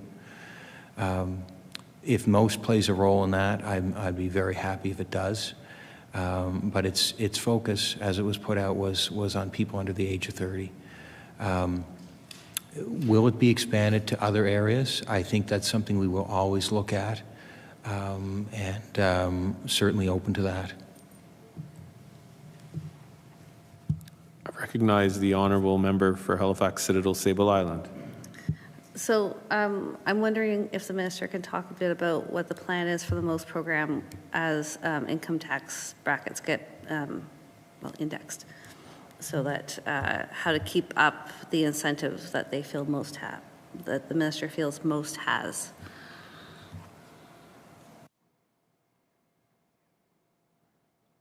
I recognize the Honourable Minister of Finance. Thank you, Mr. Chair. So, most, I would say it's not even really impacted by indexing tax brackets. People are going to pay, maybe somebody will come up with an argument that it needs to change, but it's still going to be a rebate that is capped at a certain amount. If tax brackets are indexed, which they now will be starting 2025, it's not going to impact.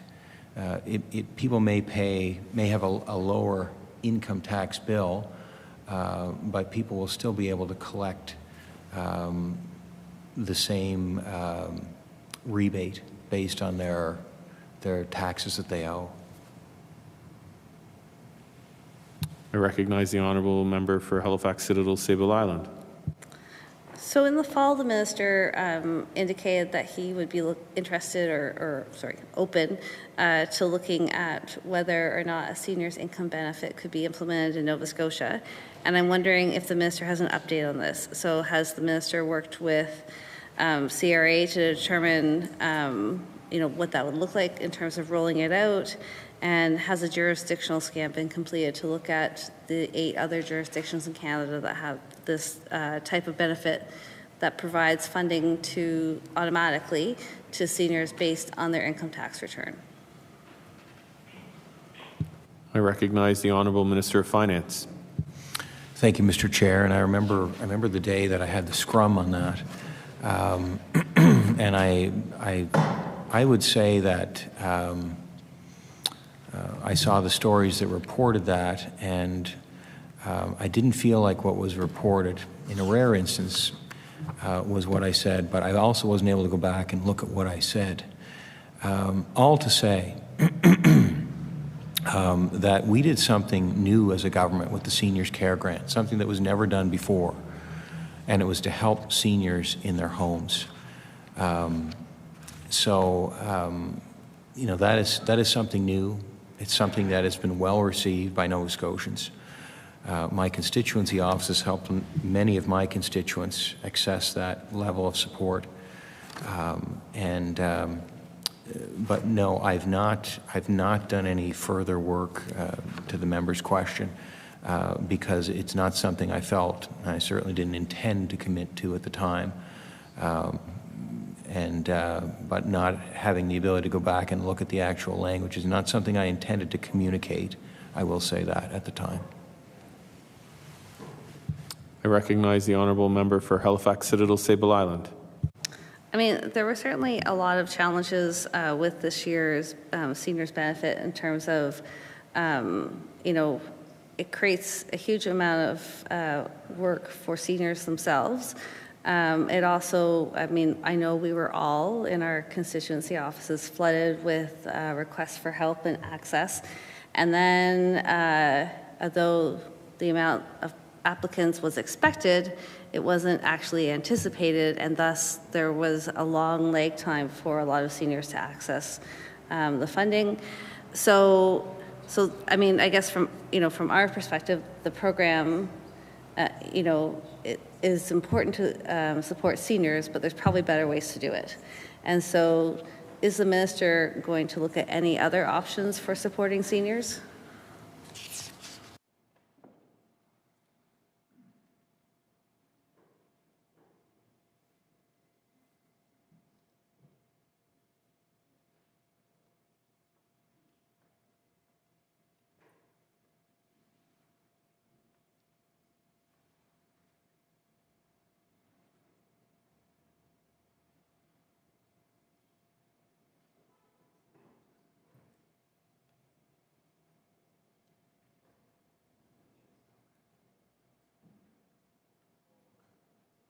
I recognize the Honourable Minister of Finance. Thank you, Mr. Chair. This question is not really finance related, but I will, because I have such capable people here with me today, I can offer the member that the delay was due to a software issue that I believe has been, they're working to fix. That would fall under Service Nova Scotia. The program itself falls under seniors and long-term care. The Seniors Care Grant payments, they're not automatic because it's not based solely on age or income status. There's also only one per household, so if you have a senior couple living together, they can only get one payment per household. So I hope that information is helpful to the member to answer her question.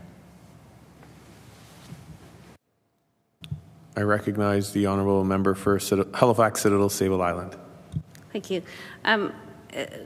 That's helpful to know that there's no sort of work being done to look at other options. I think, I guess what I would say is that, if you have a program that you've introduced, whether you feel it's working or not, what you actually need to do is do some program evaluation, look at what other jurisdictions are doing, and sort of undertake continuous review.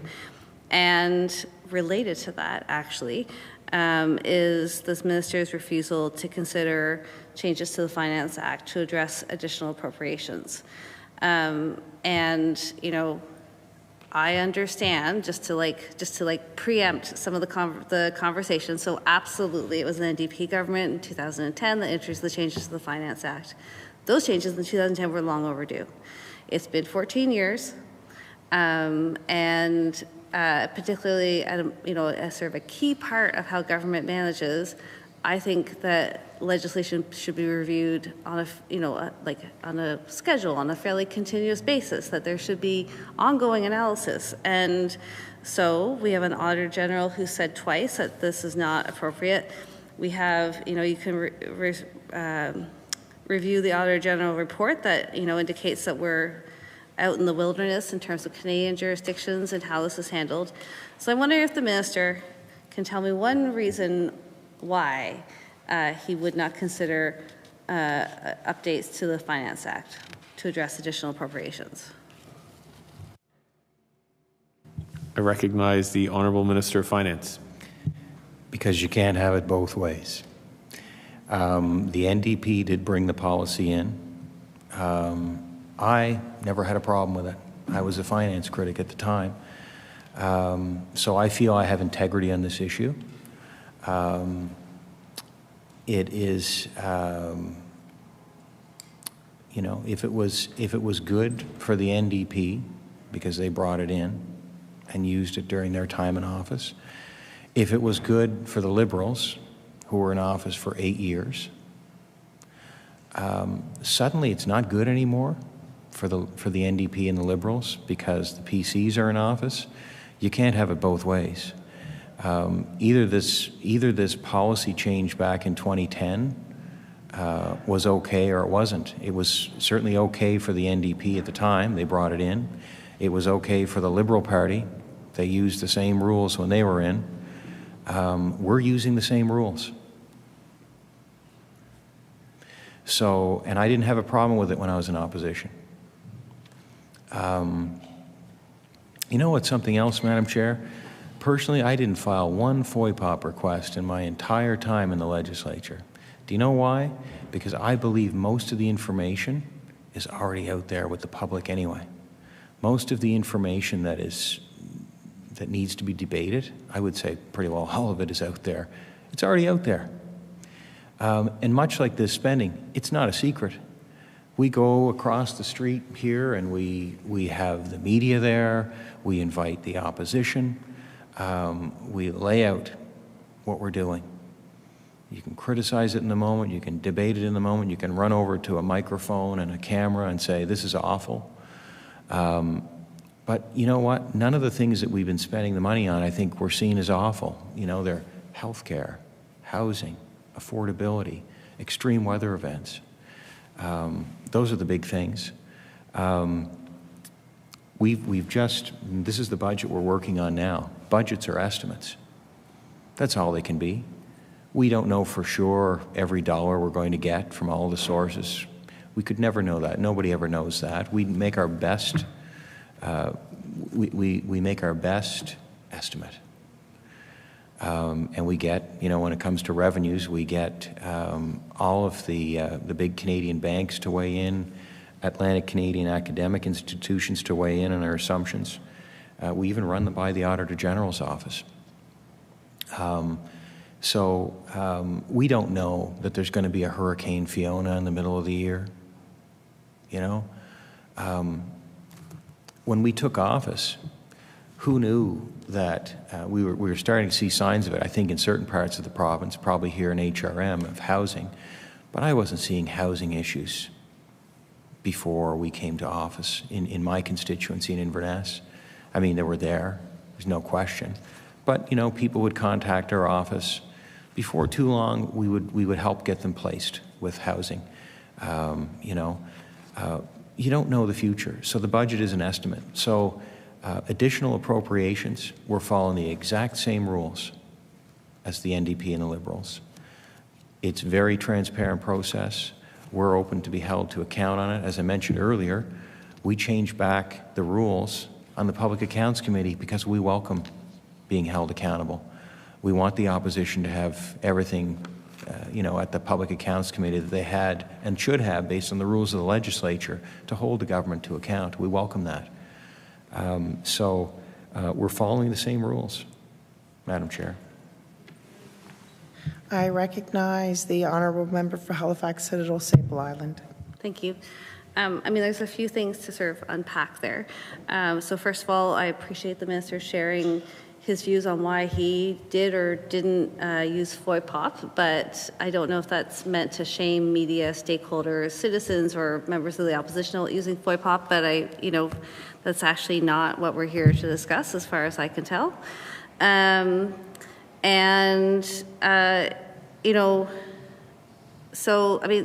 We've talked about this before in the House in terms of how sort of the practice of public administration in Canada in particular, but actually worldwide has evolved over time, because as government started offering services, sometimes they realized that it worked really well and sometimes it didn't. And so we have a whole budget process. We should have a whole expenditure management system that's underpinned by policies and processes to ensure transparency and accountability. And part of that is that in a democratic system where a number of people have been elected to the legislature, some of whom form government, some of whom don't, but also were elected fairly and justly in their ridings, have a chance to come together and look at the actions and for governments, a lot of actions actually are expenditures, of course. So. So I think, I guess I really stand by what I said, that, there is no reason why we shouldn't be reviewing key acts that underpin the management of government like every 5 years. If in the 14 years since the updates were, passed, that we have found ourselves both out of step with other jurisdictions, as well as reminded by our Auditor General, then I guess I just don't see why you would dig your heels in. And I think the other question too is the actual proportion, right? So in 2013, the additional appropriations totaled 4.2% of the overall budget, and in 22-23 they totaled 10.6%. And there are many other options. So. I don't think anyone was lucky enough to hear my story about the international assistance envelope management within the federal government. But for instance, within that, there's a crisis pool, and that crisis pool was established because of things like tsunamis and other humanitarian crises that are, like a hurricane, unpredictable. And so that crisis pool was created as a reserve of money that affected departments and ministers could access rapidly to be able to be part of a rapid response to, essentially death and destruction.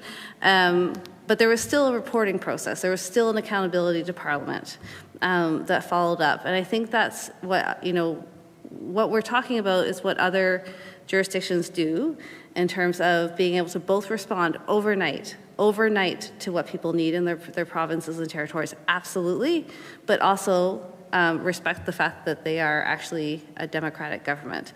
When you look at the Auditor General's report, so much of the money has no backing behind it. So much of, they only looked at 11 examples and, couldn't find the paperwork behind the majority of those. I'm trying to look for the number that I know, but there's almost 500 million that remains unspent. These were not emergency expenditures. It hasn't even been spent now. 100 million plus was sent to educational institutions to build buildings and start programs in March of a year. That doesn't get spent then. So I guess I'm wondering, does the minister stand behind the $100 million plus that was sent to educational institutions last year that remains largely unspent as necessary to circumvent the legislative process? I recognize the Honourable Minister of Finance. Madam Chair, the expenditure of these dollars doesn't end at that point. as the member would suggest. I think about the Cape Breton Medical School, and I think about all the people I've known over the years who tried to get into medical school in this province and couldn't get in. Not because they couldn't become good doctors, but for whatever reason, they couldn't get in. And some of them have since become good doctors, great doctors. They had to go to school in the Caribbean, in other parts of the world. They had to do their practicums in the United States. Only for their love of Nova Scotia and their desire to come back here are we lucky enough to have them today, because, you know, I think it's fair to say their province wasn't there for them when they wanted to become a doctor in Nova Scotia. The medical school at CBU can change that. It's an institution in the province that can now educate Nova Scotians who want to become doctors. And I think that's a wonderful thing, and I'll definitely stand behind that. Was it an emergency expenditure? No. But the state of the healthcare system and fixing it, a lot of people would tell you that's an emergency. Go ahead, get on with it, fix it. Because people, I think when we came to government, people were feeling a lot of stress. People who are working in that healthcare system were feeling very overwhelmed. We need more doctors. You'll remember the campaign commitment of a doctor for every Nova Scotian. You know, that's been going on for years, you know, the need for more doctors, the need for more medical. And now, as a growing province, the demand for that is even greater. Maybe we do things differently in Nova Scotia.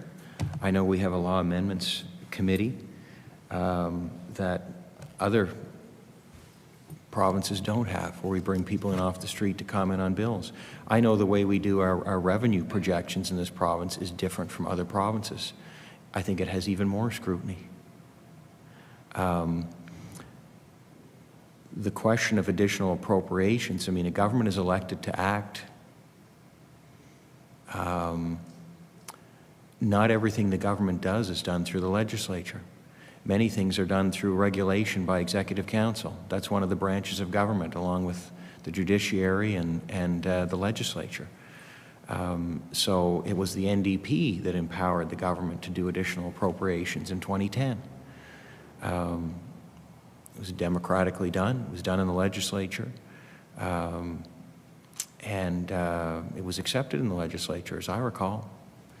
I didn't vote against it.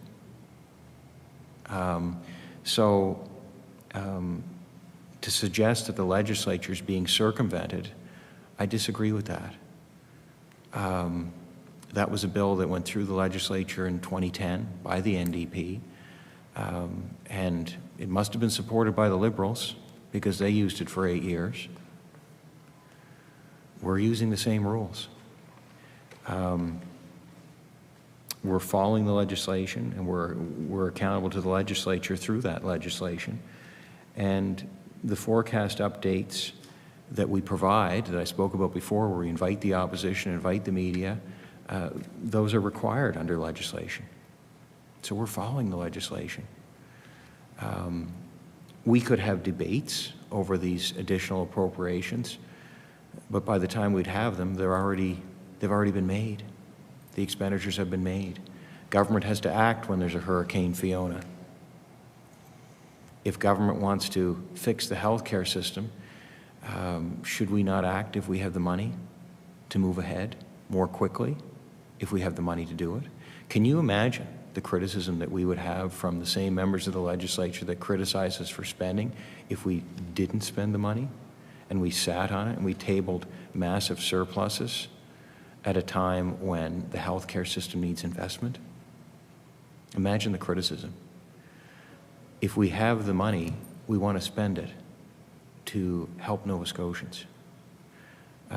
So with these additional appropriations, as I've said, we focused on healthcare, housing, extreme weather events, response to them to help Nova Scotians.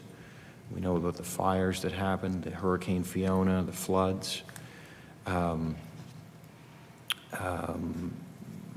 So yeah, healthcare, housing, affordability supports, extreme weather. Those are all things, Madam Chair, that we hear the opposition asking us to spend on in the legislature. So you can't have it both ways. We are the government. We are following the legislation. We are accountable at public accounts, the Public Accounts Committee, which we restored the power of for the benefit of the opposition. And we are accountable every time we do a forecast update. And we are following the same rules and as previous two governments, and we're doing something different than the last government by restoring power to the Public Accounts Committee to give the opposition the power to look at issues other than Auditor General reports, which can be any issues. I recognize the honourable member for Halifax Citadel, Sable Island. Thank you. And, you know, I agree that, you know, from the moment that I stepped onto the doorstep as a candidate, that, you know, people really talk to me about their concerns and their deep fears and their deep worries about the health system. So new parents who are concerned that they're managing, you know, their children's first vaccines through drop-in clinics or through, you know, the clinic for unattached newborns that exist in Halifax. They don't have anyone following the development of their children beyond that. Folks who are really concerned about their parents, their aging parents, and if they can get access to the health care they need.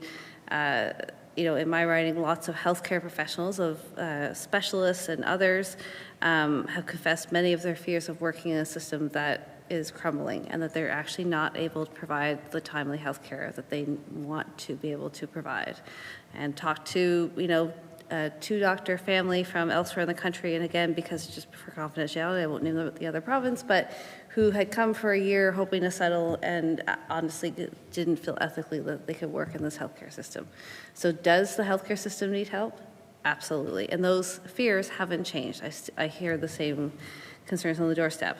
So, you know, I guess, you know, I'm going to focus just on the $432.7 million that the Auditor General had a look at. There were, yes, some investments for the long term in the development of some health programs at universities. But basically, otherwise, there was a lot of money given out to Efficiency One, you know, Screen Nova Scotia, Horticultural Nova Scotia. All of these organizations are, you know, critical to the success of our province. I'm not arguing that at all. But what I'm saying is that none of these, the 11 that were sampled, and it would be really interesting if the Auditor General could go back and sample all of the additional appropriations. None of these were urgent. In fact, when Efficiency One was provided $50 million in 2022 and had only spent, sorry, I don't have all my numbers right in front of me, but they had not spent that, and they spent less than half of that. And then they were given an additional $140 million in 2023. And as of December 2023, they had only spent $8 million from the $140 million, and they had only spent $22.1 million from 2022 funding of $50 million. And so, like, if we're talking about immediate healthcare needs, you know, there are other ways that the money could have been invested in. Honestly, that is the role of the legislature. You know, you have formed government because you won more seats in that room than we did, but it's still a democracy, and so we actually still have a right to listen to what our constituents say and bring it to the floor of the legislature. And so, I guess, you know, like I said, I've said a million times, like, you know, yes, it was an NDP government that brought in the Finance Act. I think it needs to be revised. The Auditor General thinks it needs to be revised. Other provinces and territories have also had a look at their procedures and increase accountability and transparency. And, you know, when I look at the expenditures, and then the money that remains unspent. So it's just sitting there. And in many cases, there was, such a lack of any sort of controls in place, which, I hope we've all read the Auditor General's report. That was 11. That was only 432 million of the last 2 years of over 2 billion in additional appropriations. So maybe the minister could just tell us maybe where he would see that this would restrict things. So how does handing out 59 million to CBU in March of 2023, certainly none of that's going to be spent that fiscal year that ends on March 31st. So, really what was the rationale and why would it have hurt? What would have stopped to actually include it in the budget that started April 1st of 2023? I recognize the Honourable Minister of Finance. So, Madam Chair, the question would and the preamble would suggest that this money is gone, there's no other controls over it. Well, in fact, ministries that would be responsible for these organizations, there would be contracts, there would be other measures in place. A lot of these organizations are very reputable. The first one is Efficiency One. They've been in business for a number of years in the province, helping people really with the cost of living associated with heating their homes, the cost of electricity in their homes, lighting and so on. They have programs, they're up on their website, they're accessible for people, people know the rules. That's an example of an investment that government has a line of sight on and knows that there's going to be a need for that. And it's empowering them to continue that work. People can say, well, you've given them money. If they don't spend it all right away, they get the benefit of being able to hold the cash and maybe generate returns on it. But again, we have ability to require that any earnings they would make on that money are put towards the programs in question. So if we can help organizations advance the cause of addressing energy poverty, for instance, to help a academic institution in the province, in the case of CBU, start a medical school. We don't just say, oh, you're going to start that, go ahead, I hope you do well with it. We're going to be involved in that every step of the way. And I'm sure that CBU will have other needs from the province in the future, as all of these academic institutions have. And they're going to want to make sure that any investments the province is making are good investments, because they want good relations with the province, whomever is in government. There's a mutual interest.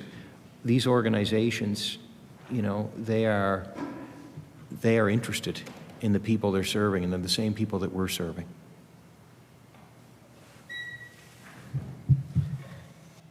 I recognize the Honourable Member for Halifax Citadel Sable Island. So I think, what the minister outlines in terms of, having contracts in place and conflict of interest clauses and all the good things that we would do if we, when as a business, if you were providing money to a contractor, you'd want to know what services we're going to provide on what timeline for what money. And you'd want to make sure you put in place the types of guidelines that help ensure that you're going to get what you've paid money for on the schedule that you've paid money for it. And in government, that necessity to ensure that you have, in fact, done the due diligence is only heightened. And I would just suggest that, with only 11 examples out of many, that consistently that due diligence wasn't undertaken. So, for instance, in terms of, you mentioned the assignment of interest earned clause, which was actually only present in 4 of the 11 that were examined. So in the other ones, in fact, there is no assignment of interest clause contained. So let's pick a different example. So, for instance, the funding that was provided to St. FX and St. Mary's in 2023, $37.4 million and $25 million respectively, there's no assignment of interest clause learned in place. So can the minister explain what's going to happen with the interest?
I recognize the Honourable Minister of Finance. So, Madam Chair, it is one thing we agreed with in the Auditor General's report was we have an ability to improve controls. But it's not that there are no controls at present. We have regular communication with these organizations, and we have an ability to make requests of them and to share our expectations because we believe there is mutual interest with these organizations to ensure that they're generating good value for the initiatives that we're entrusting them with. So we did agree with the Auditor General that we can do work to improve some controls in that area, but we would also say that government still has a lot of ability in working with these organizations, which many of them are well known to government and been working with them for years, to ensure that what they're carrying out brings good value at the end of the day. I recognize the Honourable Member for Halifax Citadel Sable Island. Can the minister specify which controls are being updated or more consistently implemented?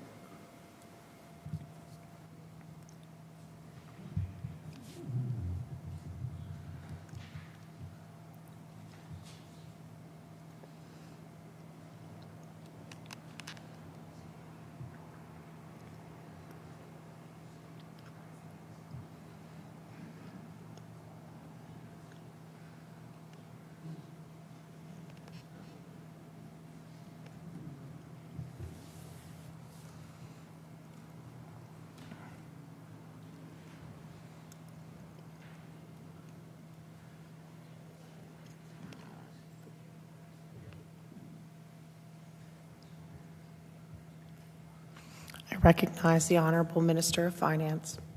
Thank you, Madam Chair. So specifically around the grants management policy, 2 items would be ensuring, that it's clearly outlined the conflicts of interest requirements to ensure that there are no conflict of interests when these organizations are utilizing funds that we are providing to them. And also if they have amounts held in cash that are destined to be used to help Nova Scotians, but if they are able to generate earnings on them, like interest, that we could require and would require them to use any income generated for the purposes of the initiative that we've entrusted them to carry out on the government's behalf for the benefit of Nova Scotians. I recognize the honourable member for Halifax Citadel Sable Island with just a note that there's 9 minutes remaining. Thank you. Will the minister reach out to partners where this is lacking to request the negotiation of an addendum to MOUs or contracts that would in fact add the conflict of interest requirement as well as any unused interest? I recognize the Honourable Minister of Finance. Madam Chair, that would be the responsibility of departments most closely aligned with the initiatives.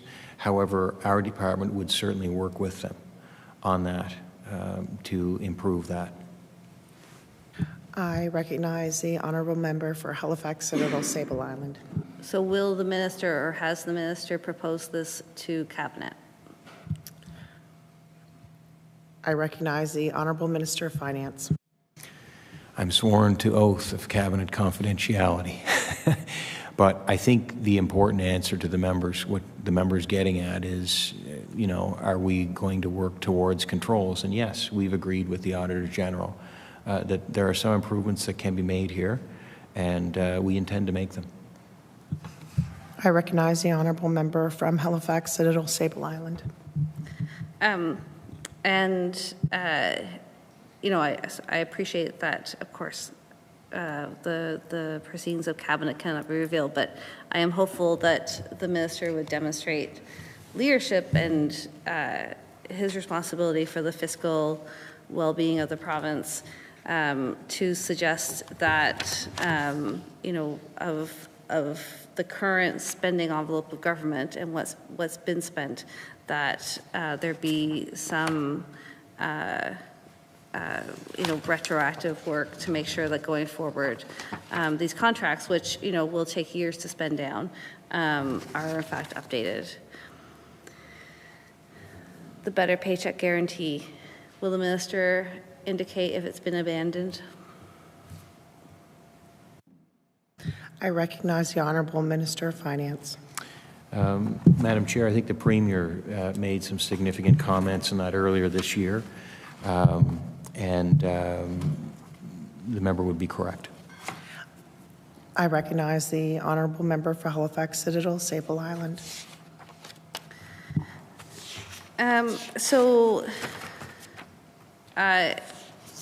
You know, in terms of the question of additional appropriations, were any alternatives provided to the minister for consideration? I recognize the Honourable Minister of Finance. I'd like if the member could clarify the question, recommendations from whom? I recognize the Honourable Member from Halifax Citadel Sable Island.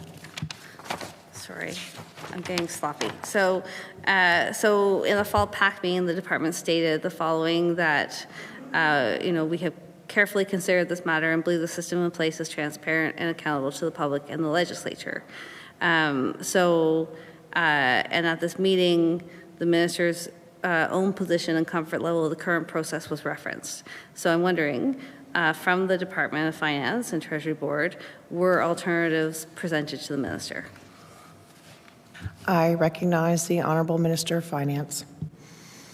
So it's really a decision of the legislature, and I think the department respects that. The practice is one that's, I think, everybody has grown accustomed to in this province since 2010. So I think that would be my answer to that question.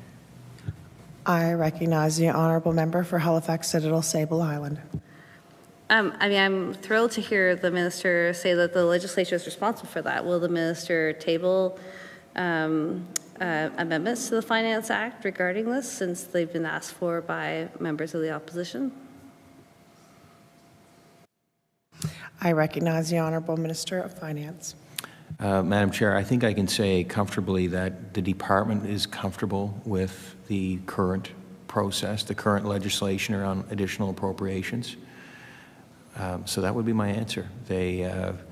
There was no effort by the department to say, this is a really bad process, you guys should really change it.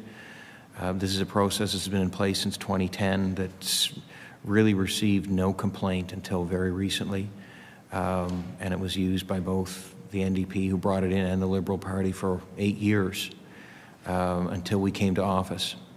So there was no one in the department was telling me that you should change this because it's bad. They recognize it as a decision of the legislature and a process that they've become very accustomed to because it's been like this since 2010. I recognize the honourable member for Halifax Citadel Sable Island with a note that there's 3.5 minutes remaining. So, I mean, I think a couple things, and I think I already mentioned this, but I mean, the actual percentage of the overall budget has increased significantly under this budget that's being spent in additional appropriations. I believe that following the introduction of the revised Finance Act in 2010, that under the NDP government there was an additional appropriation of 53 million and 60 million, I believe, in the last 2 years of the mandate, which is quite different from 1.6 billion, inflation and all. And so, I mean, does the minister think that there should be a cap on how much of the budget could be dispersed in additional appropriations? I recognize the honourable minister for Finance. Madam Chair, we're using the same rules, the same legislation that the NDP brought in 2010 and the same legislation that was followed by the previous Liberal government. It's the exact same rules. We're not doing anything different. The expenditures we've been making under additional appropriations through the process the NDP put in are very transparent. We have quarterly forecast updates where we have to explain if we are making additional appropriations, where that money is going and why. The system, we feel, is accountable to the public. There are some people that watch legislative television, and I think they do a great job producing what you're seeing here today. But a lot of Nova Scotians get their news on the radio, newspapers, on the internet, television. And through all those mediums, these forecast updates are they're produced through those mediums. People get to hear about it. The opposition gets to give their opinion on it right in the moment of those quarterly forecast updates. So I believe that the policy that was put in place in 2010, which is the same, we're following the same rules that the last two governments are following, and it's a decision of the legislature. It's never been an issue for the opposition when they were in government. Suddenly it's an issue for them now. We're following the same rules. We feel we're being accountable, and we've increased accountability by restoring the Public Accounts Committee rules, which is a significant tool of the opposition, which we believe they should have to hold the government accountable, because we welcome to being held accountable. I recognize the honourable member for Halifax Citadel Sable Island with 24 seconds. Okay. Well, so just to revisit this, I think that if you are being told better, or told that your policies aren't working, and so you know that there's a problem reflected by the Auditor General and others, and we're out of sync with the rest of the country, then we should do better. And we should amend the Finance Act to make sure we're doing the most we can do in terms of accountability and transparency. Order. The time for the NDP, allotted time for the NDP has expired. We will take a short 5-minute recess before we move on to the Liberal caucus.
Order.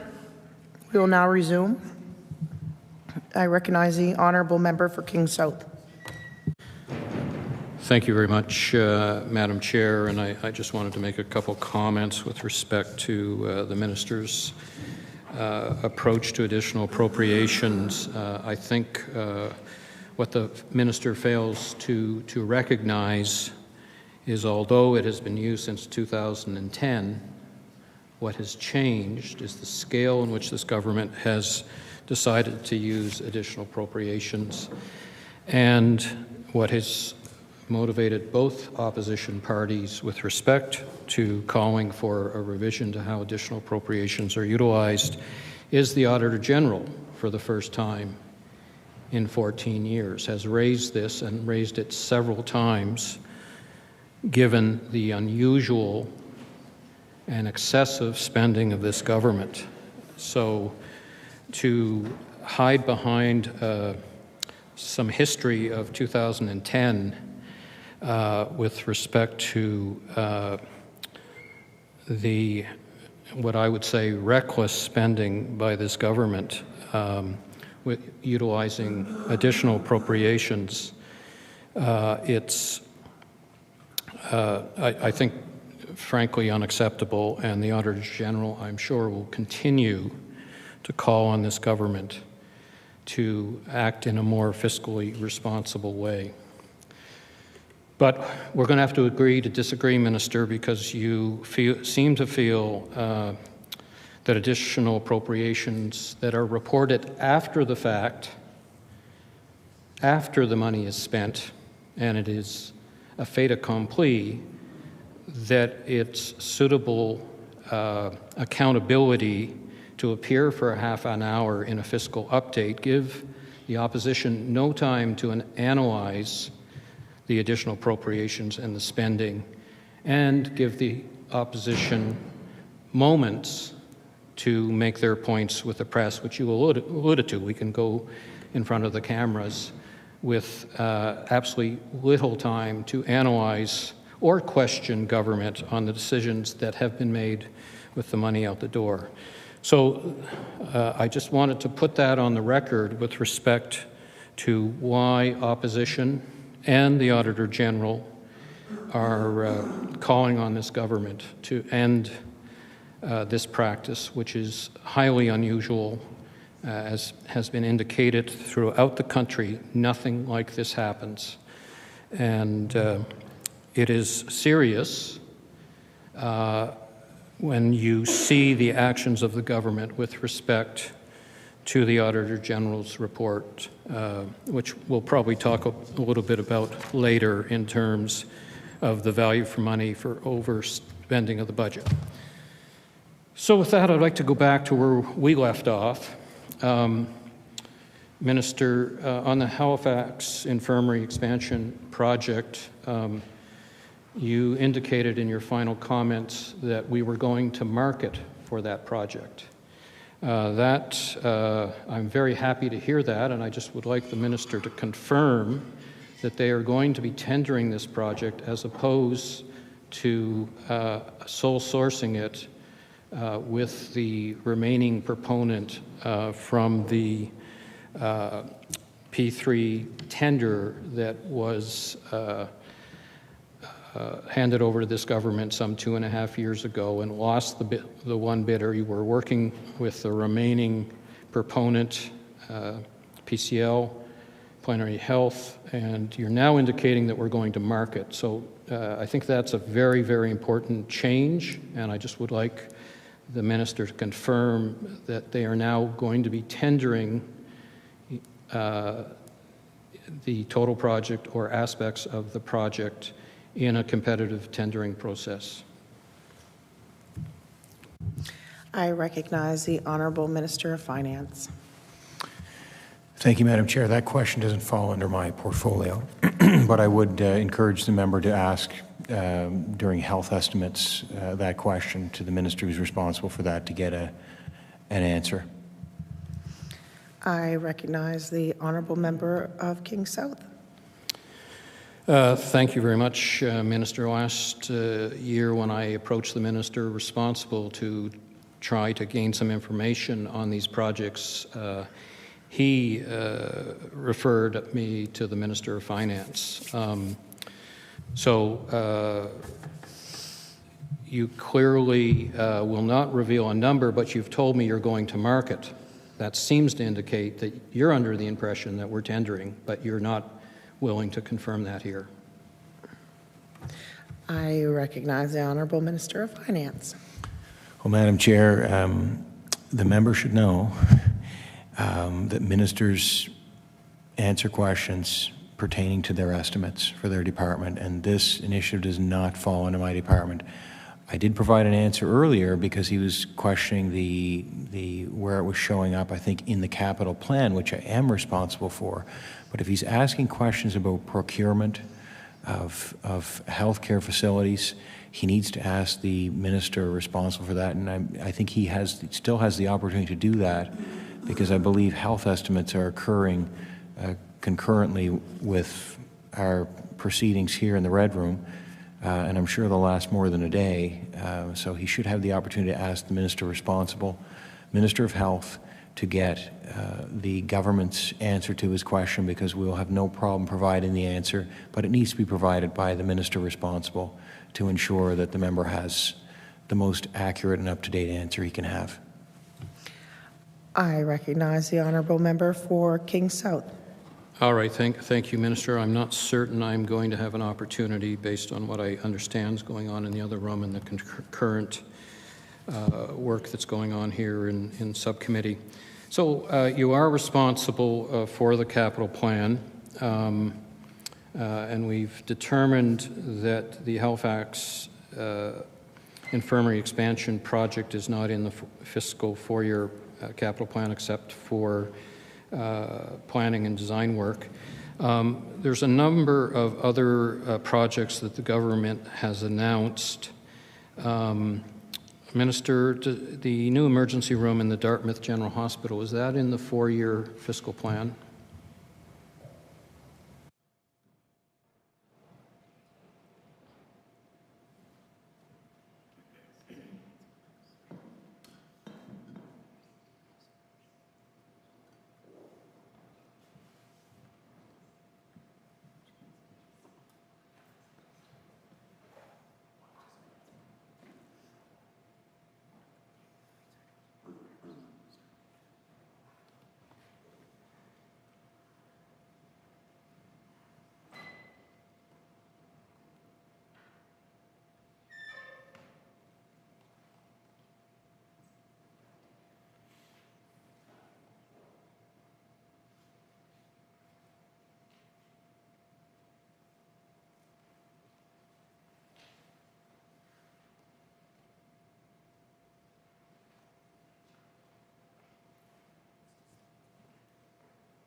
I recognize the Honourable Minister of Finance.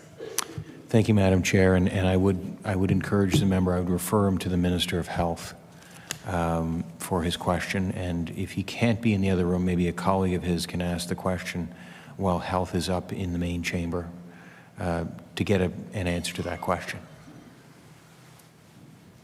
I recognize the Honourable Member for King South. Okay. Again, I repeat that the last attempt I had asking the minister responsible referred me to the Minister of Finance. So here are the projects I'm interested in knowing in the capital plan, whether they are in the fiscal plan. The Dartmouth General Hospital new emergency room, the Cobequid Health Centre expansion, the Bears Lake Transition Care, I think that's on hold, but I'm not certain. The Mental Health and Addictions Facility in Dartmouth, the Heart Center, and the Nova Scotia Rehab and Arthritis Center. All of these were announced 15 months ago, and I'm wondering in 15 months whether there's been any planning that gives you visibility on putting into the fiscal plan these 6 health projects. I recognize the Honourable Minister of Finance. Thank you, Madam Chair. I'm not sure who the member is referring to, but I know he's referring to somebody. The Minister of Health is responsible for this. She would be the best person to ask the question to. I'm not sure what's happened in the past where you've been referred to the Minister of Finance on this, and I can't be held responsible for who referred you and when, but what I would say is this file is managed by the Minister of Health, and if you're asking detailed questions about it, the Minister of Health is the person to answer those detailed questions. I recognize the Honourable Member for King South. Yes, just for clarification, I asked the minister responsible for healthcare development a year ago and asked a very similar question and got no response from him and his staff and referred me to you, Minister, because you are responsible for the fiscal plan. So I think what I'm hearing is you are unable to tell me whether those 6 projects are in your fiscal plan that you've presented in the budget documents here. So at this point, I'm going to say, based on the minister responsible for the 4-year fiscal plan, that these 6 facilities are not in that. You don't have the knowledge that they're in there, so I have to move forward with that. So let's move on then. The new long-term care projects, you referenced building or replacing 2,500 long-term care beds. Will these projects be tendered? Are you aware? I recognize the Honourable Minister of Finance. So, Madam Chair, I assure the member I'm not trying to evade questions here. The Minister of Finance is responsible for, I guess you could say, everything that has a dollar symbol attached to it. But the reality is, in this case, this would be fall under the Ministry of Seniors and Long-Term Care. So what's in the capital plan is evident. It's released as part of the budget. It's released before the budget was tabled in the House. But we don't have, even amongst my staff here today, who are very capable people, as you know, if you didn't think I was capable, I'm sure you'd at least think they were. We don't have that level of detail for you today at Department of Finance. Like, if you're asking questions around procurement, there's another minister responsible for that. I can tell you around healthcare procurement, for the Halifax Infirmary as an example, that would be the health minister. If you're asking about nursing home beds, that's all handled by the seniors and long-term care minister. So it's not that I don't want to answer questions, I'm just not in the position to have the most detailed information with me to answer them here during budget estimates. I'm responsible for the Department of Finance. Those items aren't line items in the Department of Finance's budget. They might be in the grand scheme of the entire provincial budget, yes, but they don't fall under the Department of Finance and Treasury Board as a line item. So when we're looking at the estimates here, I'm here to answer questions on all of those line items, and I won't be like a former minister. I guess I can say his name because I was critic at the time when Graham Steele was Ministry Committee. He said, I'm only answering questions that are related to these items, and he proceeded to provide a list. I'm not going to be that restrictive, but what I will say is if there's something that goes beyond our department's responsibility as a line item for the department, I would ask, and I would refer your question to be asked to the minister most closely connected to those files, because that's going to get you the answer that you're looking for. I recognize the Honourable Member for King South. I have to say, Minister, I am confused by the response. I am aware that the department is reluctant to put numbers into the fiscal plan until they have some hard estimates, so that may be explaining why they are not in the fiscal plan. And I guess I'm going to have to leave it at that. Clearly, there are hundreds of millions of dollars of announcements with respect to the long-term care projects, and most recently, the 212 units of public housing that I understand that the minister has stated will be completed within this next 4-year fiscal plan. So I'm looking to know and understand if they are included in the fiscal plan, and you have indicated you may have some more information. I recognize the Honourable Minister of Finance. Thank you, Madam Chair. So on page 16 of the capital plan, now this is very high level, but if you go to page 16 of the capital plan, there's a figure of just over $275 million for the Halifax Infirmary expansion and the Cape Breton Regional Hospital. And there is a $33.2 million figure for the Bears Lake outpatient. So page 16 of the capital plan. Oh, sorry, correction, page 5 of the capital plan. But I realize that's very high level. And again, if the member wants to ask specific questions about those developments, the minister to ask would be the Minister of Health. If he's asking about nursing homes, Minister of Seniors and Long-Term Care would be the minister to ask. And there's still, health is up in the main chamber as we speak, and usually health is up for 20 hours, I think, on average. But it's certainly up to the opposition how long they want health to be there. And seniors and long-term care has yet to appear for estimates, but I would encourage the member to ask his questions to those ministers to get the answers he's looking for. I recognize the Honourable Member for King South. Thank you very much, Minister. Let's move around here a little bit.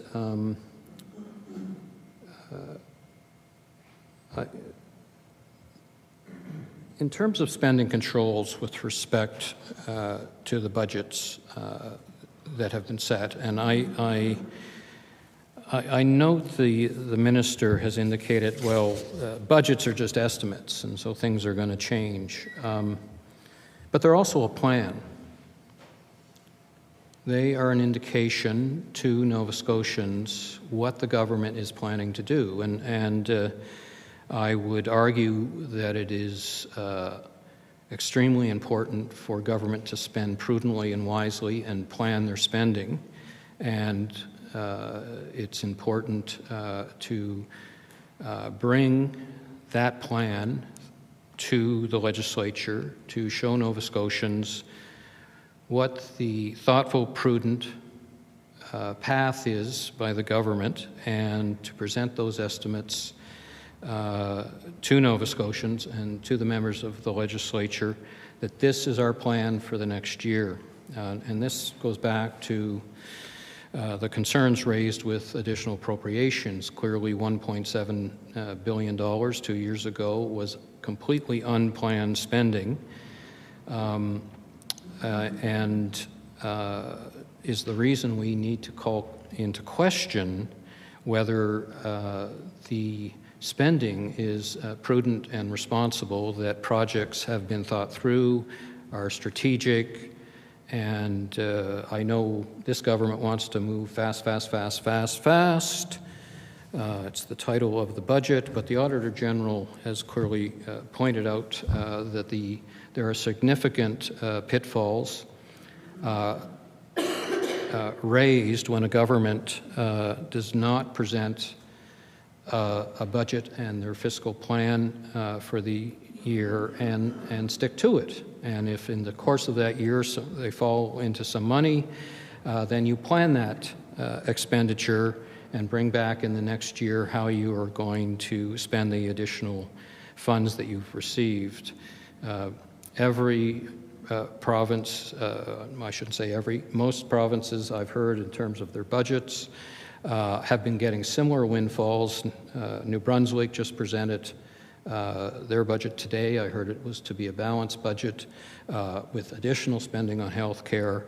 They are clearly working within a normal fiscal framework with respect to budgeting. So one thing I noted in the budget that I'd like the minister to comment on is with respect to spending controls by the departments. We have actuals from last year indicating in this budget that not one department except your own, not one department came in with a budget. And I would like to suggest that a fiscally responsible, prudent government would have some expectation that each of their departments are operating within the budgets approved by this legislature, approved by cabinet, but to have not one single one come in budget, I think is quite remarkable. And I'm wondering if the minister has any concerns about how departments are managing their budgets. I recognize the Honourable Minister of Finance. Thank you, Madam Chair. And I think what is notable is the significant increases in revenue that we were not expecting. But at every quarterly forecast update, we've updated the public on those revenue increases, and we've also updated them on how we've spent those increases. There is, yes, if we knew the future, we could have put those things in the budget back on budget day last year and the year before and so on. But it's the same, it's the same reality every government faces, is that you don't know for sure. Many years, governments actually have to find savings to help try to address the fiscal situation they're in because their revenues come in less than budgeted for. So there's no question we've benefited from extra revenues because the province is growing, but we're also experiencing pressures because the province is growing. We experience pressures because of the previous government's decisions around health care. Holding the line on spending may have helped in terms of fiscal interests, but did it help in the interests of people that needed care in the system? Did it help people waiting for nursing home beds? And we could debate this all day long, but I think nursing home beds is one of the finest examples. There was scarcely, I think there was a few beds announced near the end of that 8-year term. And prior to that, it was the last real nursing home beds that were announced in the province were going back to 2009. So province has grown by a lot more people since then. The demographics of the province is aging. We have an older population in this province. The last government held the line on expenditure. I remember I remember the health minister talking about when she was working in the nursing home in Antigonish, how they held the line so much. I don't think they gave inflationary increases to the nursing homes, so they had to find savings in their existing budgets to pay for the inflationary costs they had. That was hard. Hard on people working in those nursing homes, and think about the people that they were caring for. And I said it earlier, you know, what put a face on that whole issue was bed sores, and how embarrassing was that for the government at the time. Just an awful story. But, you know, I think what the member is asking is, you know, am I concerned that departments are spending more than the budgets they've allocated? Well, if we have significantly more revenues and we have areas that we are comfortable as a government investing in because we believe they're the priorities of Nova Scotians, that is the decision of the government. And we are following the same rules that his own government followed just a couple of short years ago. I guess it's getting closer to 3 years now, as 2.5+ years ago. Same rules. We're following the same rules they followed when it comes to additional appropriations. And so to see, as finance ministers, to see other departments, I sit on the Treasury Board as well. We make decisions every week at Treasury Board on expenditure. To see departments coming in over budget, if they've been investing in things that people need in this province, and we had the capacity to do it, and we have the added strain of having more people to provide more services for, yes, I'm okay as finance minister. And I know that every quarterly forecast update that I stand over and go before the cameras and before the opposition to answer for, I know at every quarterly update I have to be accountable for that, because that's what the rules state. And those forecasts explain the deviations from what's put forth in the budget at the start of the year. We don't know exactly what's going to happen in the year. That's why there are deviations. Every government experiences it. We're no different. So those forecast updates provide the accountability and show the deviations from the budget. So, you know, as circumstances change, more revenues, well, we have the priorities. There are things we would dearly love to spend on. Right now, we don't have the money for it. If tomorrow the money comes in, what should we do? As a government, we believe we should act. I recognize the honourable member for King South. Thank you, Minister. And you know, I know that you're making an argument to Nova Scotians that we need to invest in more healthcare, and I give you that. But I'm seeing it in every department, whether it's a department of priority or not. Departments are over budget. You know, and we've raised questions about all this spending in healthcare and where are the outcomes, and it does raise the question of whether this money is being prudently spent. And I know there are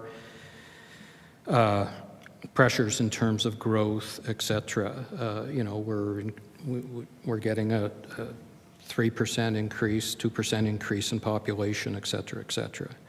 But if we even look at the Nova Scotia Health Authority budget, you increased the budget last year by 21% to $2.3 billion. 21% increase. Clearly you were budgeting for increased utilization, population increase. You were budgeting for all your plans on the solutions for health care. And then the department came in after a 21% increase to their budget with an additional 12.6% increase in their actual spending. So in 2022, 1.9 billion, we're up to 2.6, and in this one we're in 2.7. No one is arguing that we don't want money spent on health care. But when you see the difference with respect to increasing a budget by substantial, because it's your priority and because it's important to Nova Scotians, I get that. And it's completely defendable to increase the budget by 21%. But the Nova Scotia Health Authority then goes over budget by an additional 12%. So the question I have is, how do we as Nova Scotians know that there is any kind of rational thinking with respect to fulfilling your budget and living within a budget when you're given so much more money, then you go exceedingly over budget, and healthcare outcomes Nova Scotians aren't seeing. And it raises the question, is money being wasted? Even though it's your priority. And one of, you know, and I've said this before, my wife never likes it. My wife is a deputy minister, and she has said numerous times, when you have a whole lot of new money, it's hard to spend it well. So my question, again, across all of government, Every department is over budget. Is the minister concerned that there is no fiscal rigor within his government right across the board? I recognize the Honourable Minister of Finance. I would always be concerned. I would always be concerned that every dollar we spend achieves a good result for Nova Scotians. When the member started speaking, he was talking about, you know, it's not just health, it's other departments. Well, take the issue of affordability. You know, what has gripped people more than inflation and the cost of living the last couple of years? Well, there's a lot of departments that have a role to play to help people with the cost of living. I think about community services. I think about Service Nova Scotia, the heat rebate. I think about seniors in long-term care with the Seniors Care Grant that we increased it at one point in time because of the state of things. You know, so yes, it's not just health. It's other departments that are spending more too. Housing, another area that we've spent more than we expected. But we're trying to respond. We're trying to respond to the fact that in the case of housing, we need more rent supplements. We need to try to do some modular housing. We need to make investments in repairs to existing provincial housing stock and so on, because we believe it's needed. And as a government, we have the right to do that because we are accountable to Nova Scotians to act and to try to be responsive to their needs. Extreme weather events, you can't plan for those. I mean, I suppose you can put, you know, increases in budget estimates for possible storms, but you never know what's going to happen there. So there are cases where budgets have gone over, and most of them have because we received revenues we weren't expecting, and we had needs that we weren't expecting, and other needs that we were expecting, but we just didn't feel we would have the resources at the time of putting the budget together to say we're going to spend it on this. When the money comes in and you have an ability to do that, and you have, in the case of the healthcare system, yes, we want results. The member is saying, you know, is the system getting any better? Essentially, we want results. That's why if we have investments, if we have the revenues and we have investments we can make today, we want to make them. The sooner the better, because everybody wants to improve the healthcare system. I think everybody does. I know people working in it do. We do. We hear calls from the opposition to improve it. So, and there's a lot of people we trust when we spend money in healthcare. We trust all those people that are working in the system to spend it wisely and to give us the advice that we need to say, yes, you're right, we should make that investment. I think about one patient, one record, significant investment, kind of a scary investment from the size of the dollar amount. But at some point you have to trust people who are giving advice and saying this can really help us. And I think one of the refreshing things people in the healthcare system find about our government is we're willing to be open and make the steps necessary to spend the money necessary to make a transformation, because that's what's needed, a transformation in the healthcare system.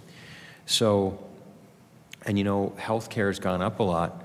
Well, a lot of healthcare is people. You can build all the buildings you want, but if you don't have staff, you're back to the old days of the previous government, where the Minister of Seniors and Long-Term Care had 500 empty beds. Not because she didn't have the beds. She had the beds. They were empty because she didn't have the staff.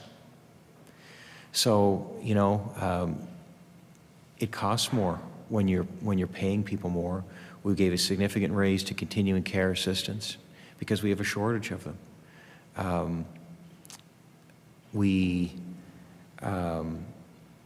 I think about, you know, getting the seniors in long-term care, those nursing home beds staffed. Well, we need to increase the number of people interested in working in that sector. And to do that, we have to make it more attractive for them so they'll come into it, and so those who are in it will stay in it. And that costs money. But the result is maybe you don't have people living in those homes with bed sores.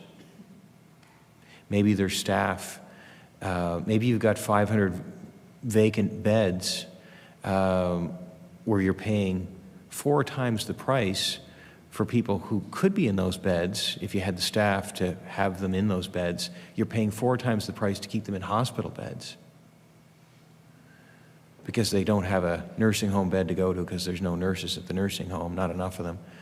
And then you've got people waiting for a hip operation whose quality of life is slipping away because they can't get the operation. They might be waiting 2 or 3 years to get it because there's no bed for them to recover in after the operation because it's taken up by somebody who should be in a nursing home bed. So you have all these inefficiencies. So as Minister of Finance, I don't just concern myself with the dollars. I concern myself with how those dollars are impacting people and the efficiency of those dollars. And my hope is that with these investments in healthcare, we can make a better healthcare system that is more efficient, that actually ends up saving money along the way because it's being used more appropriately. I think the nursing home beds and acute beds is a perfect example of that. Nursing home beds cost a quarter as much. And I hope we see improvements because that's what the member said also. And at the end of the day, that's what matters. But we're not going to see the improvements until we make the investment. I recognize the honourable member for Kings South. Thank you very much, Minister. And I believe you stated that you wanted to ensure that the money was well spent. And I think we just need to point to the Auditor General's reports to raise some questions and some concerns for you that I hope you will take to heart. So far, it seems that you have dismissed the Auditor General's concerns that she has raised with respect to value for money on all of the over-budget spending that we just talked about. So I'd like to move to page 8 in the chart on the revenue and expenses with the 4-year projections going out. Minister, are we creating a structural deficit in your opinion?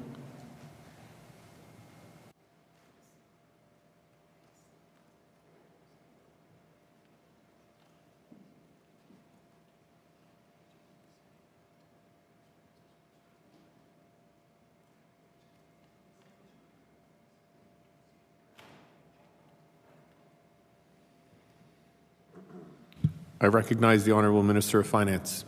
Some of the independent opinions on our projections, none of the opinions have suggested that we are moving towards a structural deficit. And you will see over time that expenses are stabilizing and coming more in line with revenues. And of course, those are the out years. We could see more revenue increases. We have decisions to make around expenses every day. And it is something as Finance Minister that's important to me. I'm pleased that we've actually run surpluses to this point because I think one thing I share with the member is the importance of living within your means. But there are times when, in a growing province, investments have to be made. There are times in a province when a previous government did not make investments in health care that caused inefficiencies, that caused, the acute care beds being full of people who should be in nursing home beds, which could be cost a quarter of the price, as an example. When you have a previous government that doesn't invest, then you're forced to invest if you want to fix the healthcare system. So, no, I don't believe that, nor do any of the independent organizations that have been looking at our budget, nor do they suggest that we're moving towards a structural deficit. I recognize the Honourable Member for Kings South. Thank you, Minister. What I'm seeing here, based on your best estimates, is a structural deficit. You're increasing and have increased the civil service, the size of government. You've increased by 5%, and I'm sure some of that is needed, but it is significant, the number of full-time equivalents, and they're not doctors and nurses, just so that the public understands that, but it is the growth of the administration of government. And you know, I do agree that there are times in which you need to invest, and I agree with the government investing in health care. There is the financial capacity right now to do that. Part of that is because the last government created that financial capacity in lowering our debt to GDP ratio and allowing us the ability to borrow to rebuild the healthcare system. So you're doing exactly what we would be doing. The concerns are you know, with an attitude by this government of spending whatever it takes, it raises questions about whether money is being spent prudently, sole source contracts, millions and millions of dollars spent prematurely, according to the Auditor General. And so the concern, and perhaps the debt rating agencies or the folks that you've been quoting have not gotten into the details here, but my concern that I am flagging for the government is, as we look out in the long-term forecast, the growth of government, the additional facilities being built, raises a question on whether we've got the eye on the ball with respect to getting back to balance, living within our means, or are we creating a structural deficit that some government in the future is going to need, because this tends to go in waves in which a government spends like crazy, a new government comes in and has to rein things in, and right now all indications is we have a government spending like crazy. And yes, many of those things are needed. I agree with you. But what I'm arguing for here is some fiscal prudence and responsibility and oversight. I'm going to move now on to a question with respect to growing the top line of this province. Minister, Nova Scotia has the lowest productivity, not only in the country, but if you look at all 50 states and all 10 provinces on the North American continent, Nova Scotia has the lowest productivity. Are you concerned about that, and what is your government doing to address that?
I recognize the Honourable Minister of Finance. Thank you, Mr. Chair. And before answering the question on productivity, I just want to answer a couple of, or comment in response to a couple of comments the member made on the growth of FTEs. A significant component of that is in response to the remedy for people who are people with disabilities because of the court decision and the requirement for the government to start moving people out of institutional settings for their care. So I would just state that a significant component of the FTE increase is for that, and that is a court decision that we had to do, but it's also something that I think a lot of advocates would say is the right thing to do. So yes, there is a cost to that. There is an FTE growth component to that. When I say FTE growth, I'm referring to there's more people are now needed to be hired by the government to provide care that is not like the institutional care that people with disabilities had been living under, and some still are, as we know, until they switched to the new model. And it might seem like spending like crazy to the member, but he also did say that, you know, some of it is needed. So we won't debate that further, but in terms of productivity, we are not the lowest, but we're the second lowest. One of the reasons, PEI is the lowest, but one of the reasons, and this is actually something we've discussed at the federal, provincial, territorial level, is the productivity in Canada and the need to get productivity, increase the productivity levels for our country. It's not the fault of the people. Typically, it can be the level of investment that makes people more productive. So one of the reasons why our productivity is measuring as it is, it has to actually do with the growth of our population. And as labor has grown, our output has not grown with it yet. So labor is growing faster than output right now. My hope would be that over time output starts to grow more quickly because we have more labor that is addressing some of the labor shortages we have. But population growth is driving this marker of productivity right now, and there's no question. We are the second lowest in the country. But if you look at our GDP and our other fundamentals, they do measure as being strong. So I don't want to create the picture for Nova Scotians to feel like, gee, you're in bad shape. Your productivity measure is the second lowest in the country. There are other measures that we should also look at that show us as being strong. And we are doing things as a government to try to improve productivity. One being capital investment tax credit. Michelin's investment, as we know, will be a big one for our province. And if a company like Michelin, who has operations all over the world, is choosing Nova Scotia, that gives me confidence to know that such an established company sees value in having their operations here. And one last comment I'll make is PEI is the lowest, but to confirm the issue of our labor growing right now, our labor force growing, our population growing as driving this productivity measure, PEI has experienced one of the fastest growing populations in the country. So again, it's the population growth that is likely driving this productivity measure. And the hope would be that output, because productivity is output over labor. So if labor grows, hopefully over time, output will grow. And if it does, then the measure of productivity, that statistic becomes much better.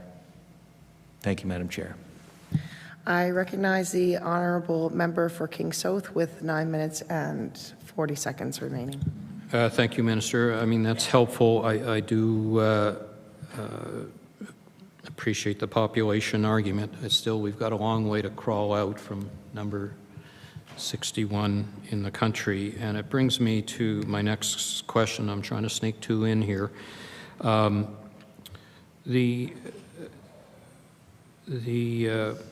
investments in economic development, and if I look at, we've got a huge amount of money coming into the province, and if you look, I think the easiest way to explain my question is on page 44, where you see the economic development type departments: agriculture, economic development, fisheries and aquaculture, natural resources. They're either flat in funding as a percentage of the budget or going down.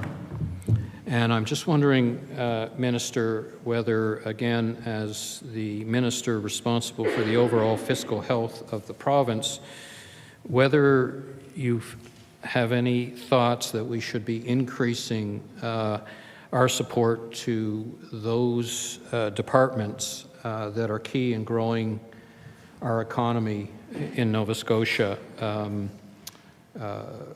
There will be a time in which we need to grow the top line. It's not just going to magically continue to increase, and my fear is neglecting economic growth and funding those departments to increase our agricultural sector and natural resources and fisheries.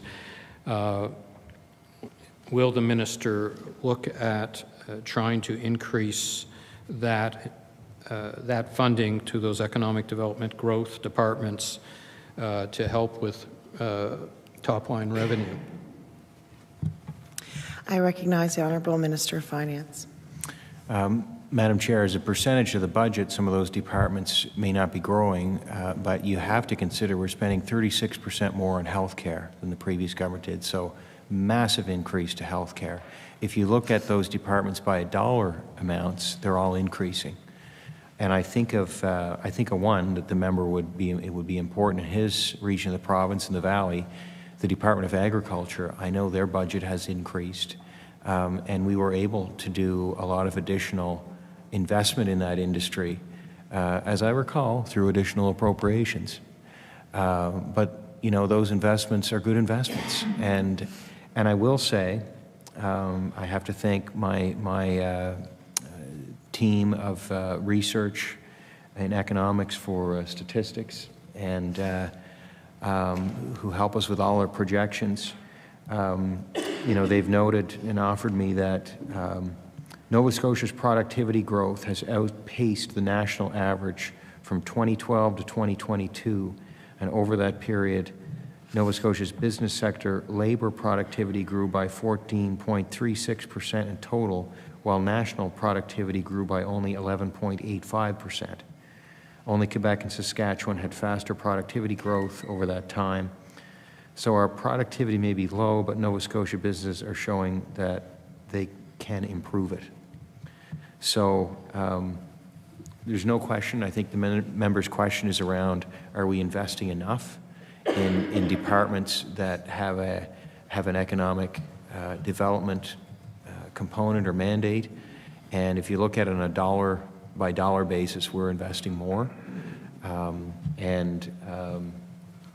I know the Premier himself, he was answering questions today in question period, he wants to grow the economy. And we have the population coming in to grow the economy and improve the productivity. If we didn't have the people, we wouldn't be able to grow at all. So I think it's positive that we're seeing the population increases that we've been seeing, and they are part of the solution to some of the shortages we have, like in housing. I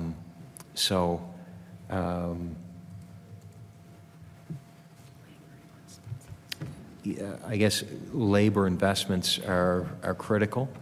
The more opportunity for skilled trades, that's something that, any of those departments involved with economic development, any of them and all of them would depend on skilled trades. You know, health would certainly depend on the nurses that we're extending it to. The film industry is producing revenues that it wouldn't be producing if it wasn't getting the kind of support that it's getting in the province. So those things are all driving revenues. And government expenditure itself helps to drive revenues, because as government invests, you get some return on that. So we're mindful of that as well. I recognize the honourable member for King South. Thank you. Minister, would you agree with the following statement with respect to bracket creep? In real inflation-adjusted dollars, Nova Scotians, after they pay their taxes, will have no more money to spend.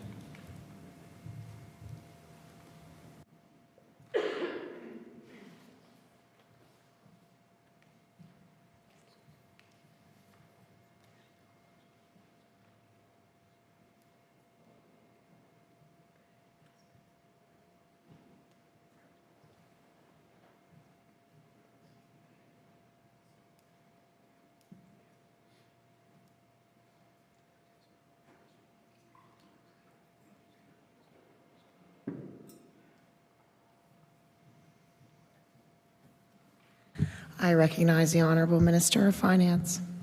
I'm going to try to answer this question. The prices that people experience when they go to buy goods would be nominal prices. They would have inflation built into them. So presumably would people's income, because wages are often rising in inflationary environments because employers have to pay people more and there can be a delay in that, but if they're going to maintain their workforce, they have to respond as well in the marketplace, and they're paying in nominal wages that would have inflation as a component of them. So I'm doing my best to understand the member's question, and I've actually consulted with a staff person here, and I hope that answers the question. I recognize the Honourable Member for King South. Well, I think I was trying to illustrate that bracket creep is not a tax break. It's the removal of a hidden tax increase. If I phrase it that way, do you agree? I recognize the Honourable Minister of Finance.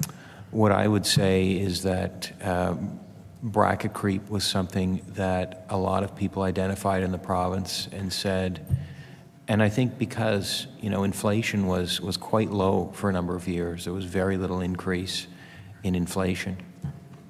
But things have changed, and people know what inflation is now.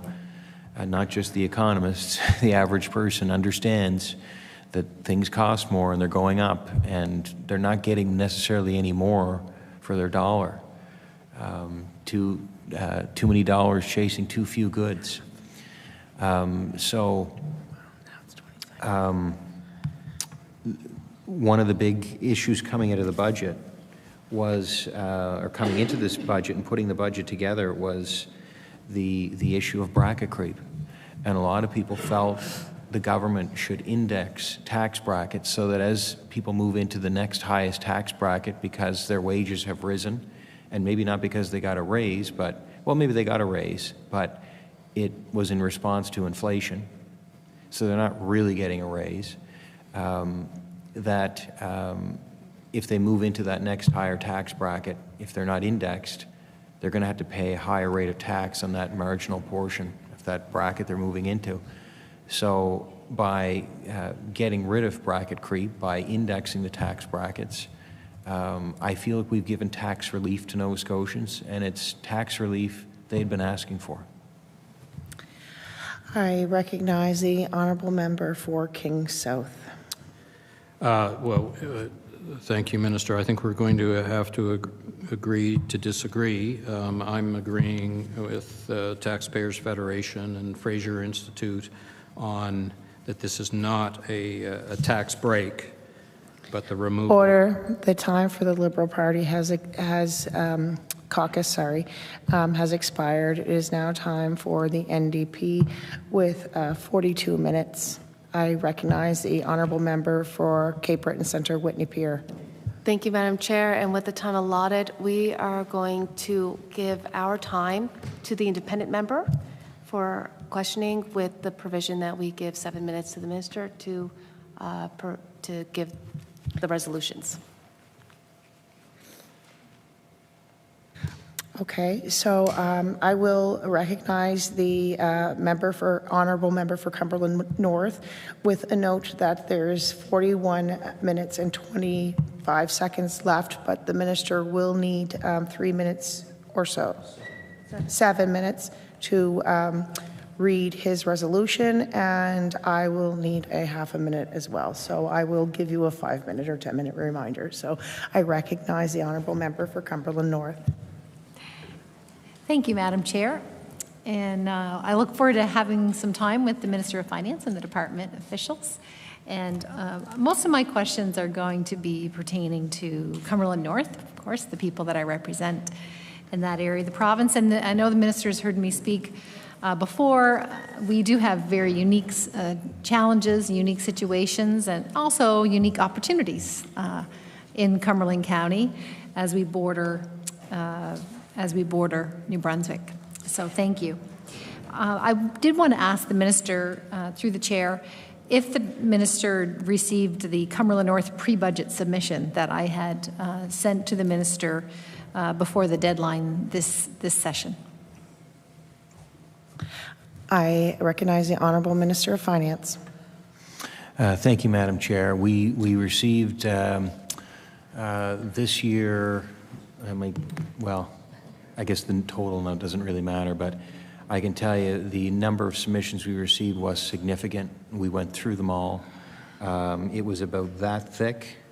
I will say I can't pull that one out of my head, but I know what we did do was, and I did read a lot of them individually, but the binder was about 4 inches thick.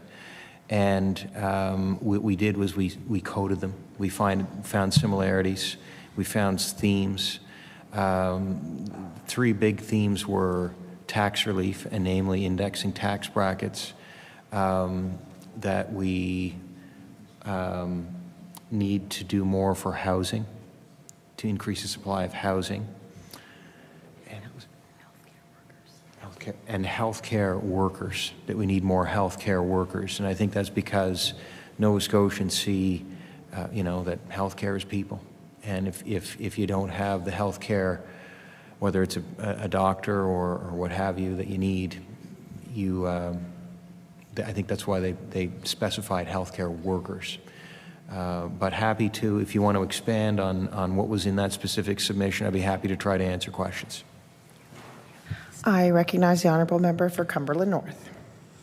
Thank you, Madam Chair. Oh, we don't have time for that. Well, I'll get through some of them, but the submission is pretty long.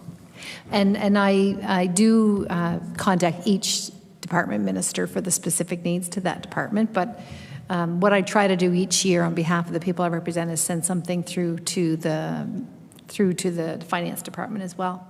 But one of the reasons that I asked the question is I'm wondering, is there any analysis done through the Department of Finance to ensure that each constituency, that all people of Nova Scotia receive fair, I guess, share of the provincial budget?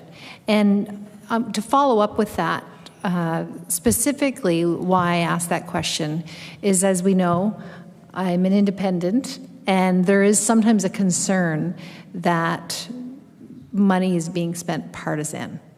Now, we all know there's a Conflict of Interest Act that ensures that money is not ever spent partisan.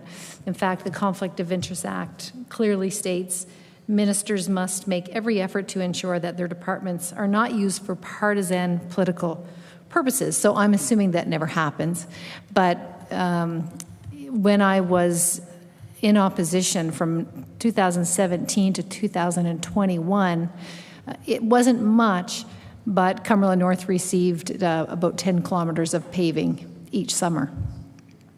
And the summer of 2022, Cumberland North received 0 kilometers of paving. So there is an assumption from the residents that there is partisan spending happening. So I'm wondering if the minister can share with us how can the residents of all Nova Scotians, because certainly there's other MLAs that sit in opposition as well, and I'm sure their residents want to be assured as well, that taxpayers' money is being spent in a nonpartisan manner and fairly. I recognize the Honourable Minister of Finance. So I guess you could ask every minister that question, because ultimately every minister is responsible for their department and how it spends money. I mean, there's certainly, they get approvals from Treasury Board to spend on projects, maybe specific projects, or I would say, you know, let's start with healthcare, one of the biggest budgets. Healthcare, I would say to Nova Scotians, nobody in this government would ever want somebody's health care to be compromised because another area of the province is being favored. You know, because that would be awful. So I think departments and ministers are aiming to, I think we all realize there's people voting for the government everywhere in the province, not just where, you know, there may be a seat where there's an MLA that happens to be on the government side of the house.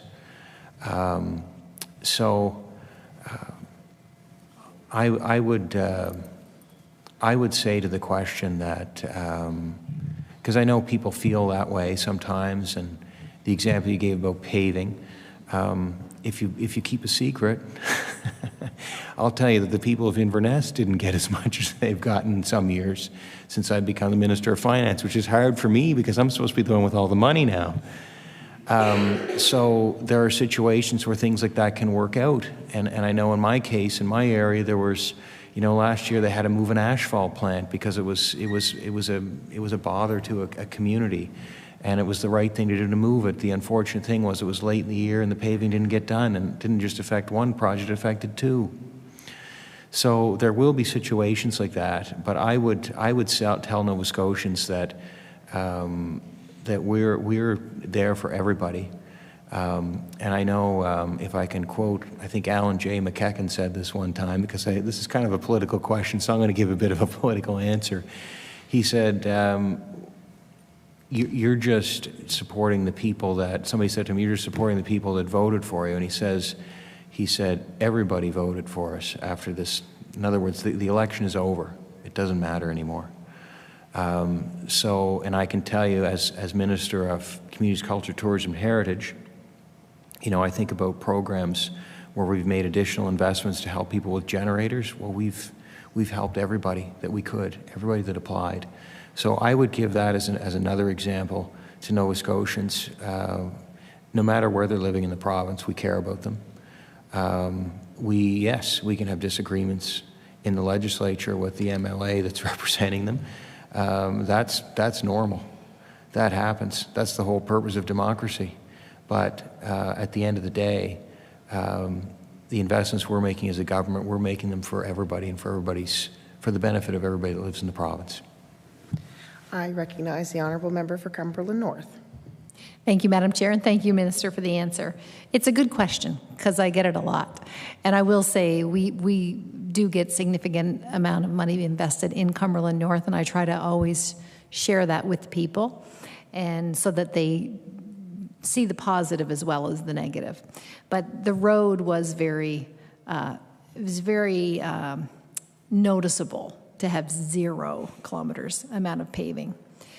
And also, there were 3 projects canceled that year, and 2 of them were in Cumberland North, in the whole province.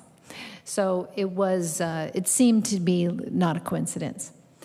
But my question was more, is there any sort of framework or anything that the government has in place through the Department of Finance to ensure that there is fair and equitable tax dollars being spent throughout the province?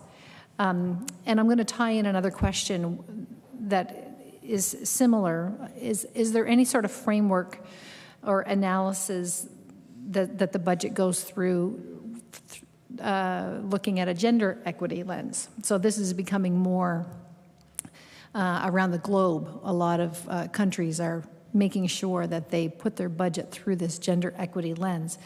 And I want to give an example, Minister, where I think it would be a beneficial something for the department to look at, and that is birth control.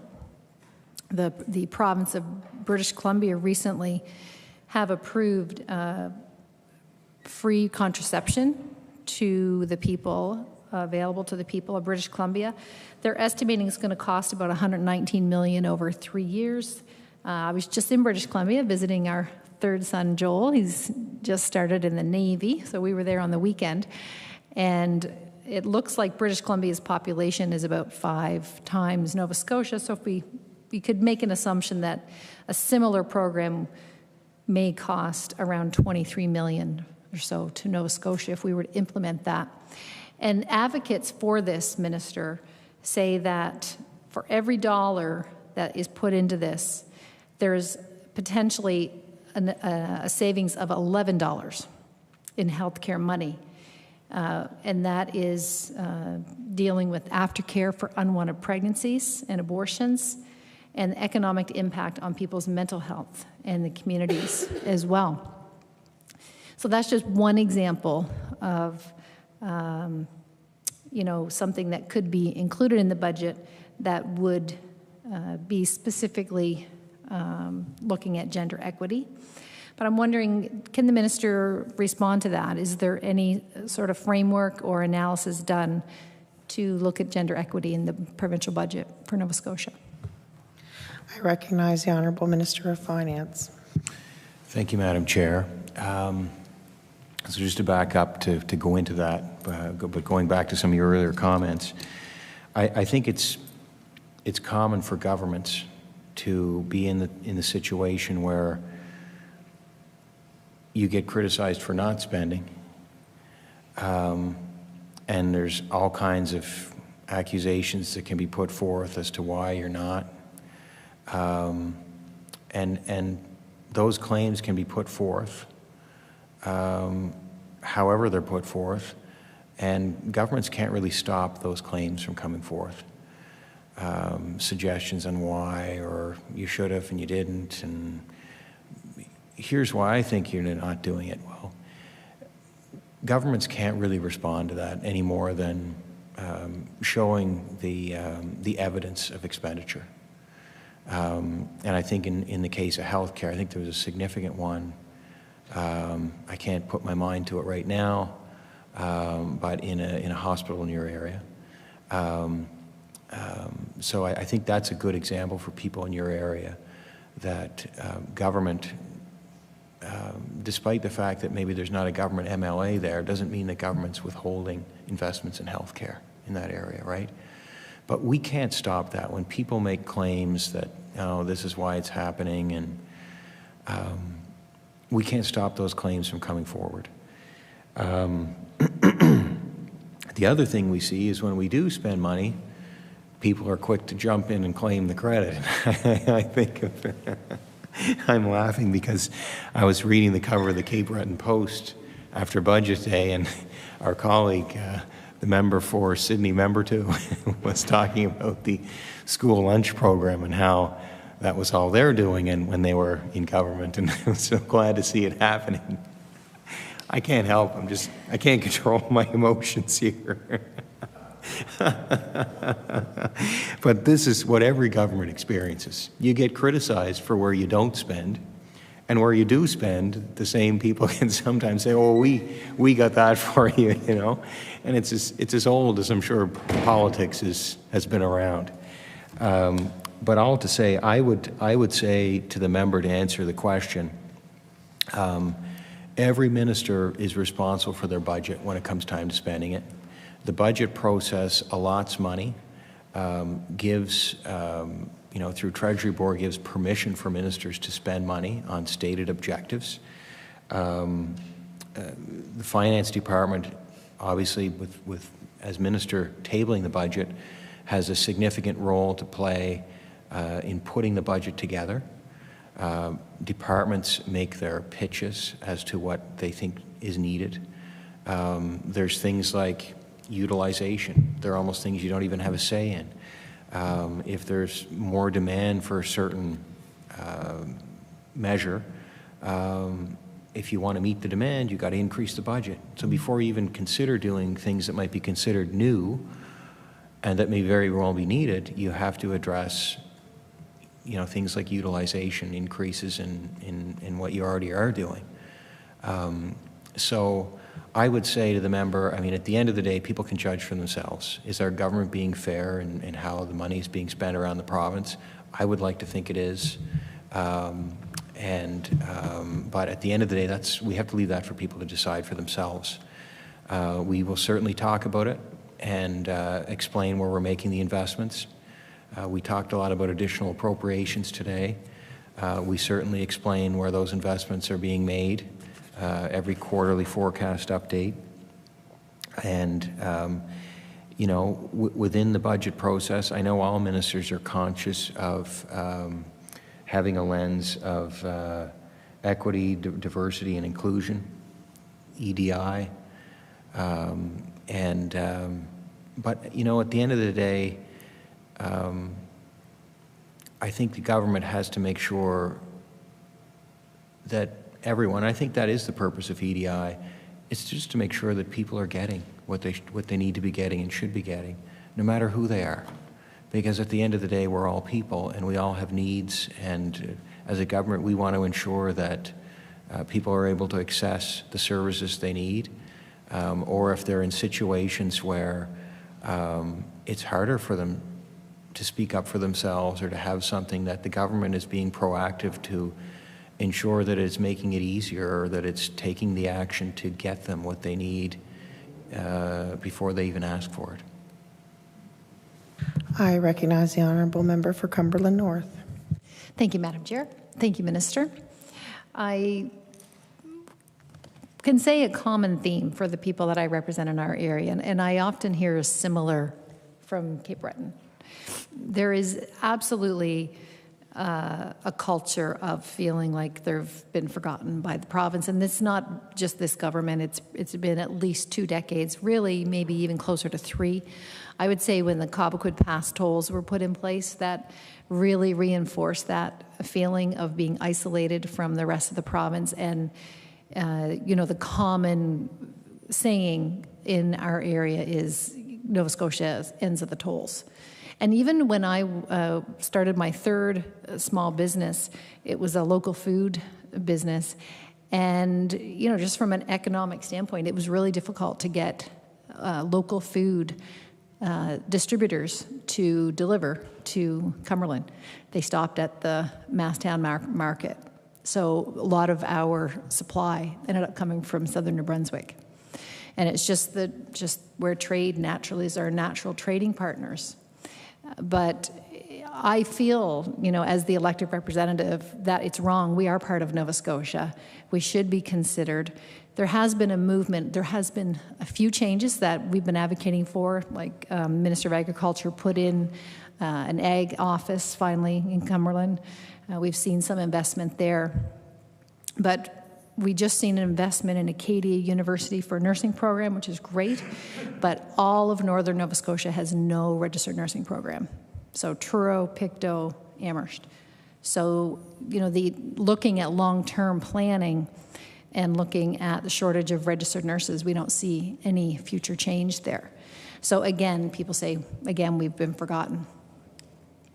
So in that spirit, one of the things that I talked about a little bit into supply today was the issue around maritime collaboration, realizing our economic potential. There's a whole history. There's so much writing on the history of the Maritimes pre-Confederation. It's actually really fascinating, and how the Maritimes really was the economic engine for what we now know as Canada. And we've seen really a significant decline since Confederation. A lot of people have different thoughts on that, but one of the things that everyone agrees on is that interprovincial barriers are really holding us back. And when you read the literature on it, Nova Scotia is considered to have one of the highest number of interprovincial barriers. So I'm wondering, because I believe this will greatly benefit the people of Cumberland County, would the minister consider a coalition with other maritime premiers, finance ministers, to really examine and make a priority a maritime coalition? You know, in the past, they've even looked at maritime unity. And it's a little controversial, but a lot of experts in the economy do believe that if we work together as a maritime region instead of each province in isolation, that we would all benefit. And I do believe that would greatly benefit northern Nova Scotia as well, because we end up getting punished because we're on the border over and over and over and over again. So I'm wondering if the minister could respond to that. I recognize the Honourable Minister for Finance. Certainly. There's the Council of Atlantic Premiers that, you know, they look at trade barriers within the 4 Atlantic provinces. There's the Atlantic finance ministers. We get together, we talk about things, we try to work together. We have things like the Atlantic Lottery Corp as a small example where we collaborate. I would say there are opportunities to do some of those things, and if the member has issues, please raise them, you know, because it's interesting. I went to, on behalf of the Premier, I went to Quebec City to attend a conference of premiers and governors of Eastern Canada and the United States. And I decided to drive because I was trying to, you know, I have a young family and I'm just trying to spend as much time. If I can find an excuse to bring them with me, I'll do it. So we drove. I don't know how much of a trip it was because they were screaming the whole way there and back. It was exhausting, but we were together. Yeah, we're making memories. But one of the things I noticed driving up, you know, I drove, you know, through your part of the province into New Brunswick. Then I went across, you know, in New Brunswick, and you see on these borders, especially in Maine, in the state of Maine, it's so sparse and empty. And probably there was, you could tell at one time logging activity was probably pretty significant there, but, you know, it's probably died out, fewer paper mills and so on. And you start to see that in some of these border towns and areas, like, and when you think about Maine, think about how far it is from the it's in the United States, but think of all those big centers and how far away it is, and think how close it is to us in Canada. And you can visibly see, wow, these people they're kind of disconnected from, and so I'm sensing that's probably how people in your area of the province feel. You know, when there's a nursing program, the closest one might be at Acadia or at St. FX, and it's a 2+ hour drive, you know. So I think those things are things we need to be cognizant of, and I know there's been issues in the past with New Brunswick and Nova Scotia in your area with, you know, even restrictions during COVID and that were having economic impacts because there might have been discrepancies between the provinces. So I guess I'm saying all that because, you know, you can visibly see that border towns and border areas can sometimes feel disconnected, and I can see that. So I would say if there are issues in the area that they can be brought forward and should be brought forward. And we have good relations with, I can't speak for the Premier, but I do think he has good relations with the other premiers. I certainly have good relations with the finance ministers, and we're always open to working together. The Cobequid tolls, I think that's one thing our government has fixed. We got rid of it for Nova Scotians. I know on Cape Breton Island, down with the causeway, has been around for a long time. And you know what? I honestly think it's been kind of used sometimes to galvanize people and to make people think. But I know our government has made a lot of investments, and you know, I could distinguish beyond Cape Breton Island to actually Cape Breton Regional Municipality. When you look at the NSCC and the Cape Breton Regional Hospital, and of course Cape Breton University, the medical school, and so on. So it would be my hope that people are not feeling left out anywhere in the province. I recognize the honourable member for Cumberland North. Thank you, Madam Chair. Thank you, Minister.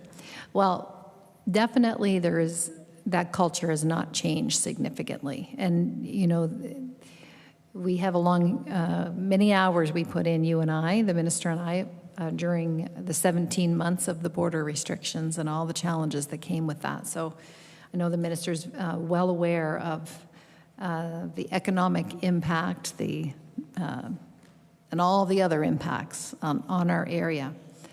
And yes, the Cobequid tolls were removed for Nova Scotia, but I think it's still there. It still represents a physical, it still represents a barrier, and people still will refer to it. People are grateful, but you know what I would love, and I'll share this with the Minister of Finance, is for an analysis to be done on how much it cost the people of Cumberland County specifically over the 26 years of those tolls being there.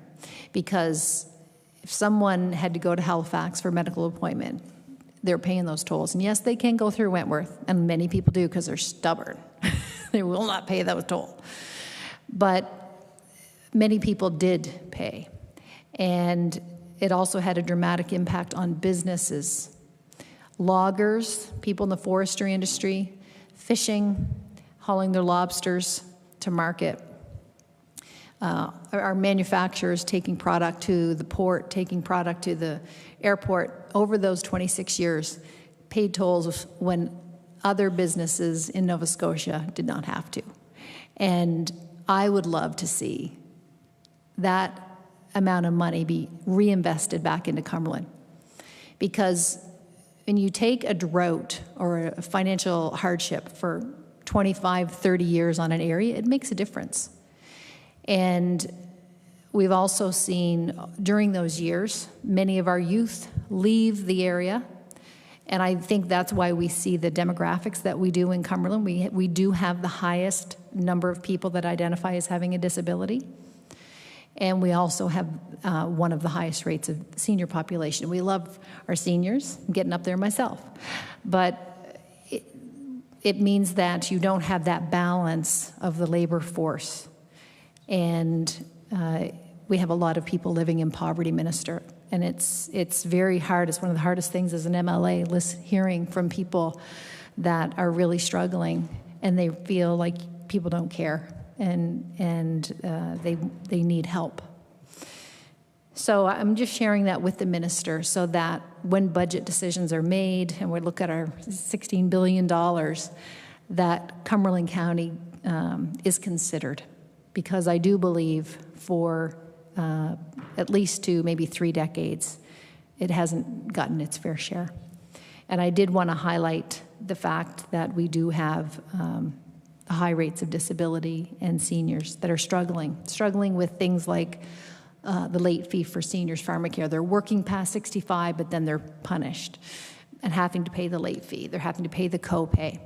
And one thing that I had advocated for on behalf of the people that I represent is an increase in the basic personal tax exemption. And I agree, I'm happy to see the indexing. I know when the Minister was in opposition, many of his colleagues had advocated for that as well. But we had also advocated for an increase in the basic personal tax exemption. We still do have the lowest in all of Canada, meaning our people pay income tax before anyone else in the country. So we still, according to Fraser Institute, have the highest, we're paying the highest taxes in Canada. And I believe, and many believe, that the basic personal tax exemption in Nova Scotia should be increased. And I know that one of the arguments against that is then there's less tax money, but people that are making, $50,000 or less, they need to have more of their hard-earned money. I do have another specific question that I believe will help families. Has the Minister and the department considered closely income splitting? And that maybe the minister would say that's more of a federal issue, but I do believe the province has a role here too. I'm hearing from many families that feel they can either only afford to have one child or maybe no children, and some people want to stay home and raise their own children.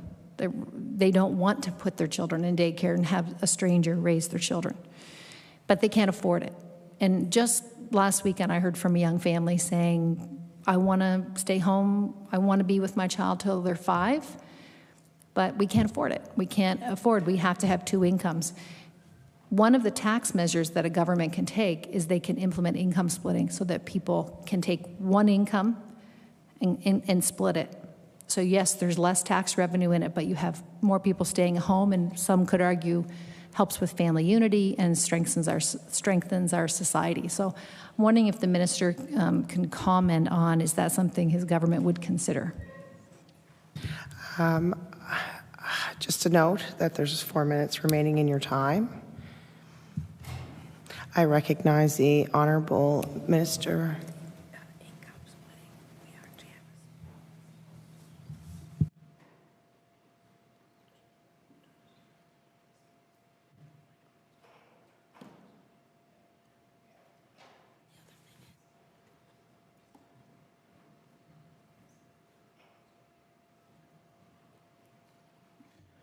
I recognize the Honourable Minister of Finance. So we are stuck with the federal rules around income tax, like income splitting. There is a spousal amount in Nova Scotia that you can claim, which helps. So there is some help. It's definitely an interesting topic. You know, in a case of a family that would choose to have one person working, they may be saving the province money in childcare costs and so on. Maybe there should be some recognition for that. I would say that it is likely, given that we are tied into the federal system for collection of tax, it would be probably an idea best explored at the federal level. Yeah. I recognize the Honourable Member of Cumberland North. Thank you, Madam Chair. And I know I only have probably a minute left, so I'll just ask maybe a quick question. Would the minister consider in the next 12 months increasing basic personal tax exemption to be on par with the rest of Canada, maybe an average? Because I know Alberta's high end, it's to around 20,000, but we're at the low end. Is that something the minister would consider? I recognize the Honourable Minister for Finance. I think income tax and just tax relief in general, it was a big part of the budget consultation. And certainly the basic personal amount would be an area to focus on to help, I would say, the people who would most benefit from income tax relief. So it's certainly something that interests me. But again, as a government, we're balancing priorities, and we've made no mistake about it. Our focus has been to fix the healthcare system. With this budget, we were able to index tax brackets, which will be a cost that will grow, be significant over time. By year 2028, it'll be upwards of $160 million of tax relief. So definitely want to look at those things in the future, and I know that they would be helpful, and certainly something as finance minister that I would be looking at amongst everything else. Yeah, and if you have another question, we probably have time for one more if you have another one. But if we have 55 seconds left, so I recognize the Honourable Member for Cumberland North. That's great. Thank you. No, that'll conclude my questions. Thank you, Minister, and thank you to everyone in the department. Thank you. Perfect. I will now recognize the Minister of Finance for his closing statement and resolution. Thank you. Thank you, Madam Chair. With 7 minutes and 25 seconds. I was just setting my clock there so I can kind of follow.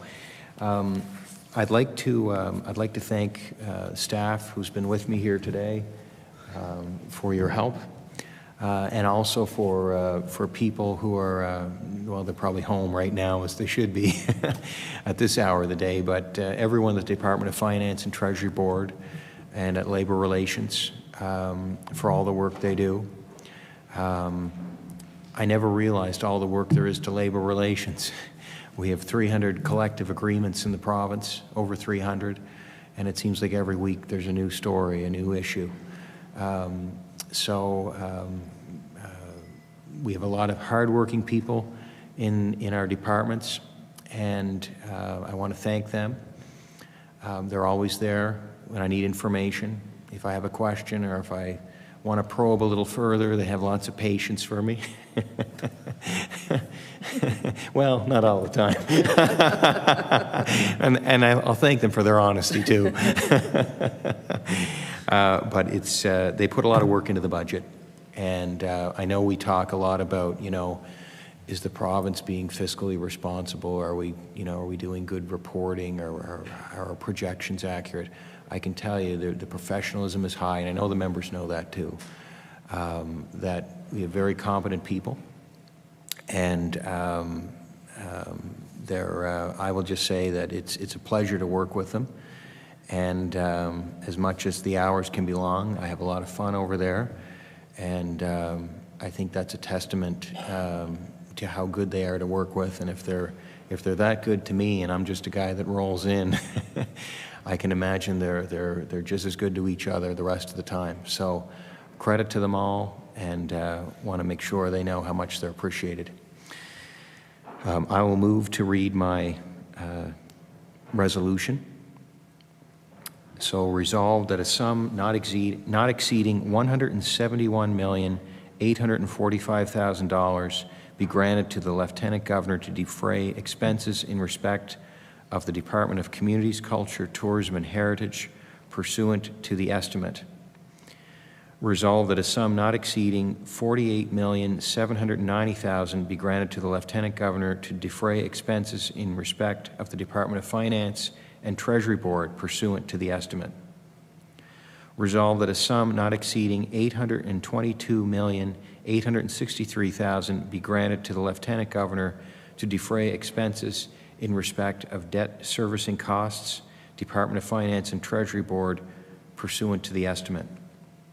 Resolved that a sum not exceeding $9,134,000 be granted to the Lieutenant Governor to defray expenses in respect of government contributions to benefit plans pursuant to the estimate.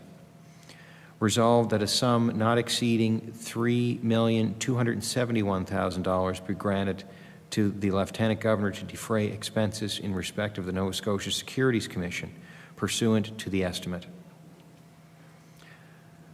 Resolved that a sum not exceeding $2,230,000 be granted to the Lieutenant Governor to defray expenses in respect of the Nova Scotia Utility and Review Board pursuant to the estimate.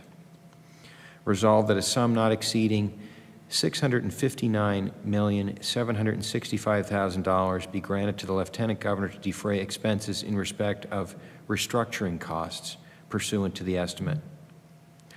Resolved that a sum not exceeding $126,316,000 be granted to the Lieutenant Governor to defray expenses in respect of refundable tax credits pursuant to the estimate. Resolved that a sum not exceeding $33,102,000 be granted to the Lieutenant Governor to defray expenses in respect of pension valuation adjustment pursuant to the estimate. Resolved that a sum not exceeding $1,333,994,000 be granted to the Lieutenant Governor to defray expenses in respect of capital purchase requirements pursuant to the estimate. Resolved that a sum not exceeding $14,212,000 be granted to the Lieutenant Governor to defray expenses in respect of serial retirements pursuant to the estimate.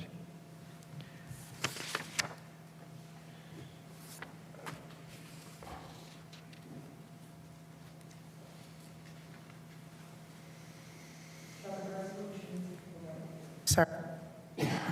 Thank you. Shall the resolutions stand? The resolutions are stood.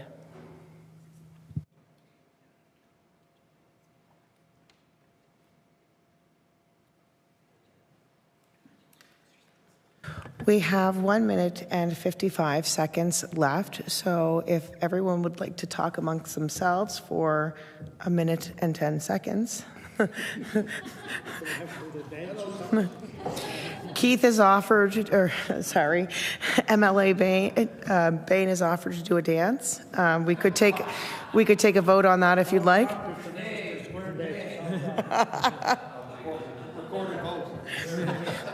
There's been a request for a recorded vote on MLA Bain's. As soon as we get under 1 minute.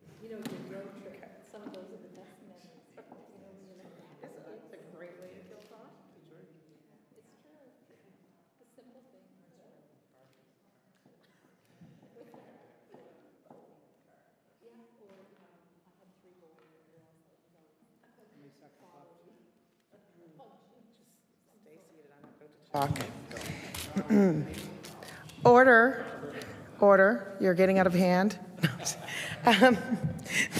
That concludes the subcommittee's consideration of estimates for today. The subcommittee will resume consideration when the House again resolves into a committee of the whole on supply. Please return to your seats in the legislative chamber. The committee of the whole must rise and report before the House concludes its business for the day. I want to take this opportunity to thank everyone, and we stand adjourned.